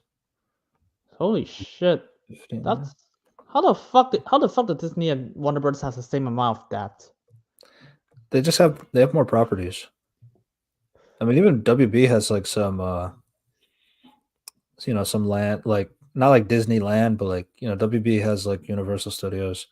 Well, not Universal, like like the Harry Potter Wizarding World, things like that. So it has like special locations from their movies and stuff. So I mean, they have like, I think it makes sense. They own a lot of properties. Paramount doesn't have as many. I mean, Paramount has Transformers as its like, I think that's just their biggest brand. Sonic. iPhones, Sony phones, cameras. Sony has Sony has a lot of electronics too, so that kind of helps. The extent, I mean, Sony has like Sony has like obviously they have Spider-Man. stuff. Mhm. I think the Venom movie is gonna make more money. It's not gonna lose money. It's earn money. There's like 300. It's crossed its it broke even. I saw it's like 300 million already, so it's over 300 million. So it already earned money. So Yeah, it broke even, so it's good. Ah man, we were talking about Transformers One the other day. I never seen it. So I just don't want to watch it because I was like, wait, what the fuck? It's gonna connect to the Bayformers? It really isn't. It isn't. It was just it was that producer. He was just yapping. Yeah, and the other thing is, They're not related. I and the promise. other thing is, yeah, the director is like what he directed Toy Story 4 was like, Yeah, you also have the Black Widow writer, but I promise it's a good movie. maybe when it's on streaming, I'll watch it. Yeah, though I will say though, it had really bad marketing for sure. It did not have. It was also competing against the Wild Robot from DreamWorks, and the Wild Robot is really good too. Um, Probably they should just hire Peter Cullen as like Optimus again instead of like Chris Hemsworth. That's gonna attract more people. yeah, but then that will force more of that. Is this canon to the movies or not? But If that would happen. Peter Cullen has been voicing every single version of Optimus at this point. Yeah. Did you know that he actually they actually they fought against not having Peter Cullen as the voice, but Michael Bay had to be the one to no, he has to be the voice. Michael. Actually, I don't hate Michael Bay, so yeah, I can believe that. Michael Bay is weird, but he has some decent ideas. And here's the thing: he's not pretentious. He just he accepts what he is. Yeah. Yeah, I was like, oh, Peter Cullen, he's a good, he's a good voice actor. He's been voicing Optimus for a while now. It's like, holy shit! Of course, he's got a voice like fucking voice him in the fucking live action. We can riff a little bit more for another 4 minutes. We'll probably end it. Anything else? Yeah, I'm just looking at like more credits. Just can't wait to talk about the Penguin. Venom 3. Okay, bad movie by the way, but still, it's better than a lot of movies in 2024. I'm not kidding. In terms of blockbusters. I will say that honestly, we gotta start putting props to animated movies again. I feel like there is a resurgence of animated movies. It's not as prominent, but honestly, there has been a good amount coming here and there from different studios, not from Disney. I'll clarify with that because Disney's doing Moana 2 next. And by the way, we completely forgot about Kung Fu Panda 4 as a thing. Yeah. I will say though, if they decided to half-ass Kung Fu Panda 4 to prop up the Wild Robot, then that makes sense to me. It does make sense to me, to be fair. Yeah. Because I think that is the case though, because they were working on these projects side by side. So they didn't really have the full team focusing on Kung Fu Panda 4, which at that point, why bother? Especially when it felt like it ended. But you always gotta milk a franchise, I guess. Probably. But yeah, I do think there is a resurgence of animated movies again, and that would be nice because it has been a while. I would think. Yeah, I guess. Yeah. So it's I don't even know. I need to look at more stuff when it comes to new things. Do you remember like there's Wicked? Wicked. Wicked is coming out. I can't wait for. It's gonna be a shit. The people were just telling me, it was like, oh my god, it's like the most faithful shit in Broadway adaptation. I was like, yeah, sure, keep lying to yourself. The runtime clearly doesn't justify that. It's as faithful as Mamma Mia. I was like, yeah, I guess I haven't watched a stage play. I've seen the movie. I haven't watched a stage play. It's also as faithful as Chicago. I was like, Chicago is quite bad. I mean, I have my take when it comes to Wicked, but still. Chicago's been the hot take. Yeah. I was watching this movie. I was like, oh my god, am I watching Gotham City?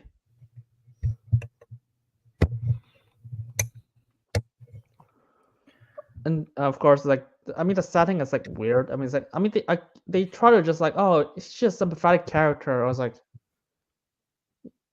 yeah, sure, keep lying. I mean, I'll probably just announce my take of Wicked when we actually break down Wicked. Yeah. So for those that are still listening, we're appreciative of everybody who supports the Another Reviews Corp podcast. Again, we're having our 1 year anniversary of having the podcast up. So for this month, we're going to be talking about next week is going to be like later this week we're going to talk about a anniversary movie. So be on the lookout for what that was. We'll also talk about Penguin, the full breakdown of Penguin. Then we'll have another anniversary video. Then we'll talk about Wicked Part 1. And then we'll start December off with Moana 2. Oh, well, totally not gonna be shit. We got some good things sprinkled here and there. So yeah, I mean, I it's can't not gonna wait. it's not gonna be unbearable for the month. Oh, the Penguin is really good so far. And our 2 anniversary movies are good too. I will set out one of them because you can't force me. I just don't want to watch even more stuff. Yeah, that's fun. So yeah, that was Venom: The Last Dance. I'm tired of this franchise. Craven is gonna be ass. Probably, yeah, it's gonna be. I would be surprised if it's gonna be like as bad as Phase 5. I think Craven is the last superhero movie of the year, if I'm not mistaken. Yeah, and then we got like 9 Marvel projects next year. You wanted to talk about that. Oh my god, I want to kill myself just by thinking about that. Yeah, It's what like, happened? What happened, Mr. Iger, about we want to focus on quality, not quantity? I guess he just does ignore all the The only thing I can say, to be fair, is that some of these projects were supposed to come out during these last 3 years, and then they had to be pushed back. So I can understand that maybe they all just ended up dropping next year for that reason. I don't know if that's entirely true. It's something that I could see being a possibility, but Why can't you just cancel them? That would actually save you more money. Now that is a question for sure. Yeah, I was like, who the fuck wants a Wakanda show or All right. Marvel zombie? I guess. I think we were also talking. You saw the special breakdown, right? Which one? I wanted to react to it, but I feel like it's too late to do that now. No, I haven't seen the trailer, so. Yeah. Do you want to do a short of that? Because I did want to kind of talk about some of the things that were in the teaser. Sure, we can just make a video on that. We'll do it that some other time. We can do that. I haven't seen it yet. Yeah, that's fine. I mean, I just seen like the fucking Yaya Abdul-Mateen II just dressed up as the Weeknd for some reason. I was like, jeez. I mean, I haven't. It's just an image. I haven't seen any like movements. I was like, what the fuck, man? I get that. Yeah, I think we'll do that because I think there's like a good amount of stuff in it that we could talk about from the other 9 projects that are coming out next year. So fuck you, Iger. Fuck you. Yeah, I think we'll do that. So yeah, that was Venom: The Last Dance. You ready? Say goodbye to the people. Goodbye. Trust me, I'll be surprised if like anything next year in Marvel MCU is gonna be better than Venom 3, which is not even a high bar. Hmm. Yeah, I'm gonna be a lot better see this. I mean, I What is just my? I guess my guess is probably Daredevil's like is easy. they hire a bunch of CW writers for that. Yeah, I want to focus on that conversation in that trailer breakdown. I really want to do that trailer breakdown. Yeah, I didn't watch the trailer. I just look at the like who are hired. It's like Arrow first. I was like, fuck. Yeah, we'll save this for the trailer breakdown. Thanks for watching. Subscribe to Unity Review and Analysis. We also keep the podcast on Another Reviews Corp podcast. Please subscribe to that channel. We'd really appreciate it. Subscribe to Red Devilos Reviews for more content. I have been kind of really delayed on my videos that I wanted to drop because I have started work and I've been kind of in and out in terms of when I can edit, when I can't. So I'm trying my best. I'm hoping to get a video out by Tuesday, the election day. So we'll see. We'll see if that happens. So yeah, subscribe to everything, and we'll see you next time. Goodbye, everybody. Yeah.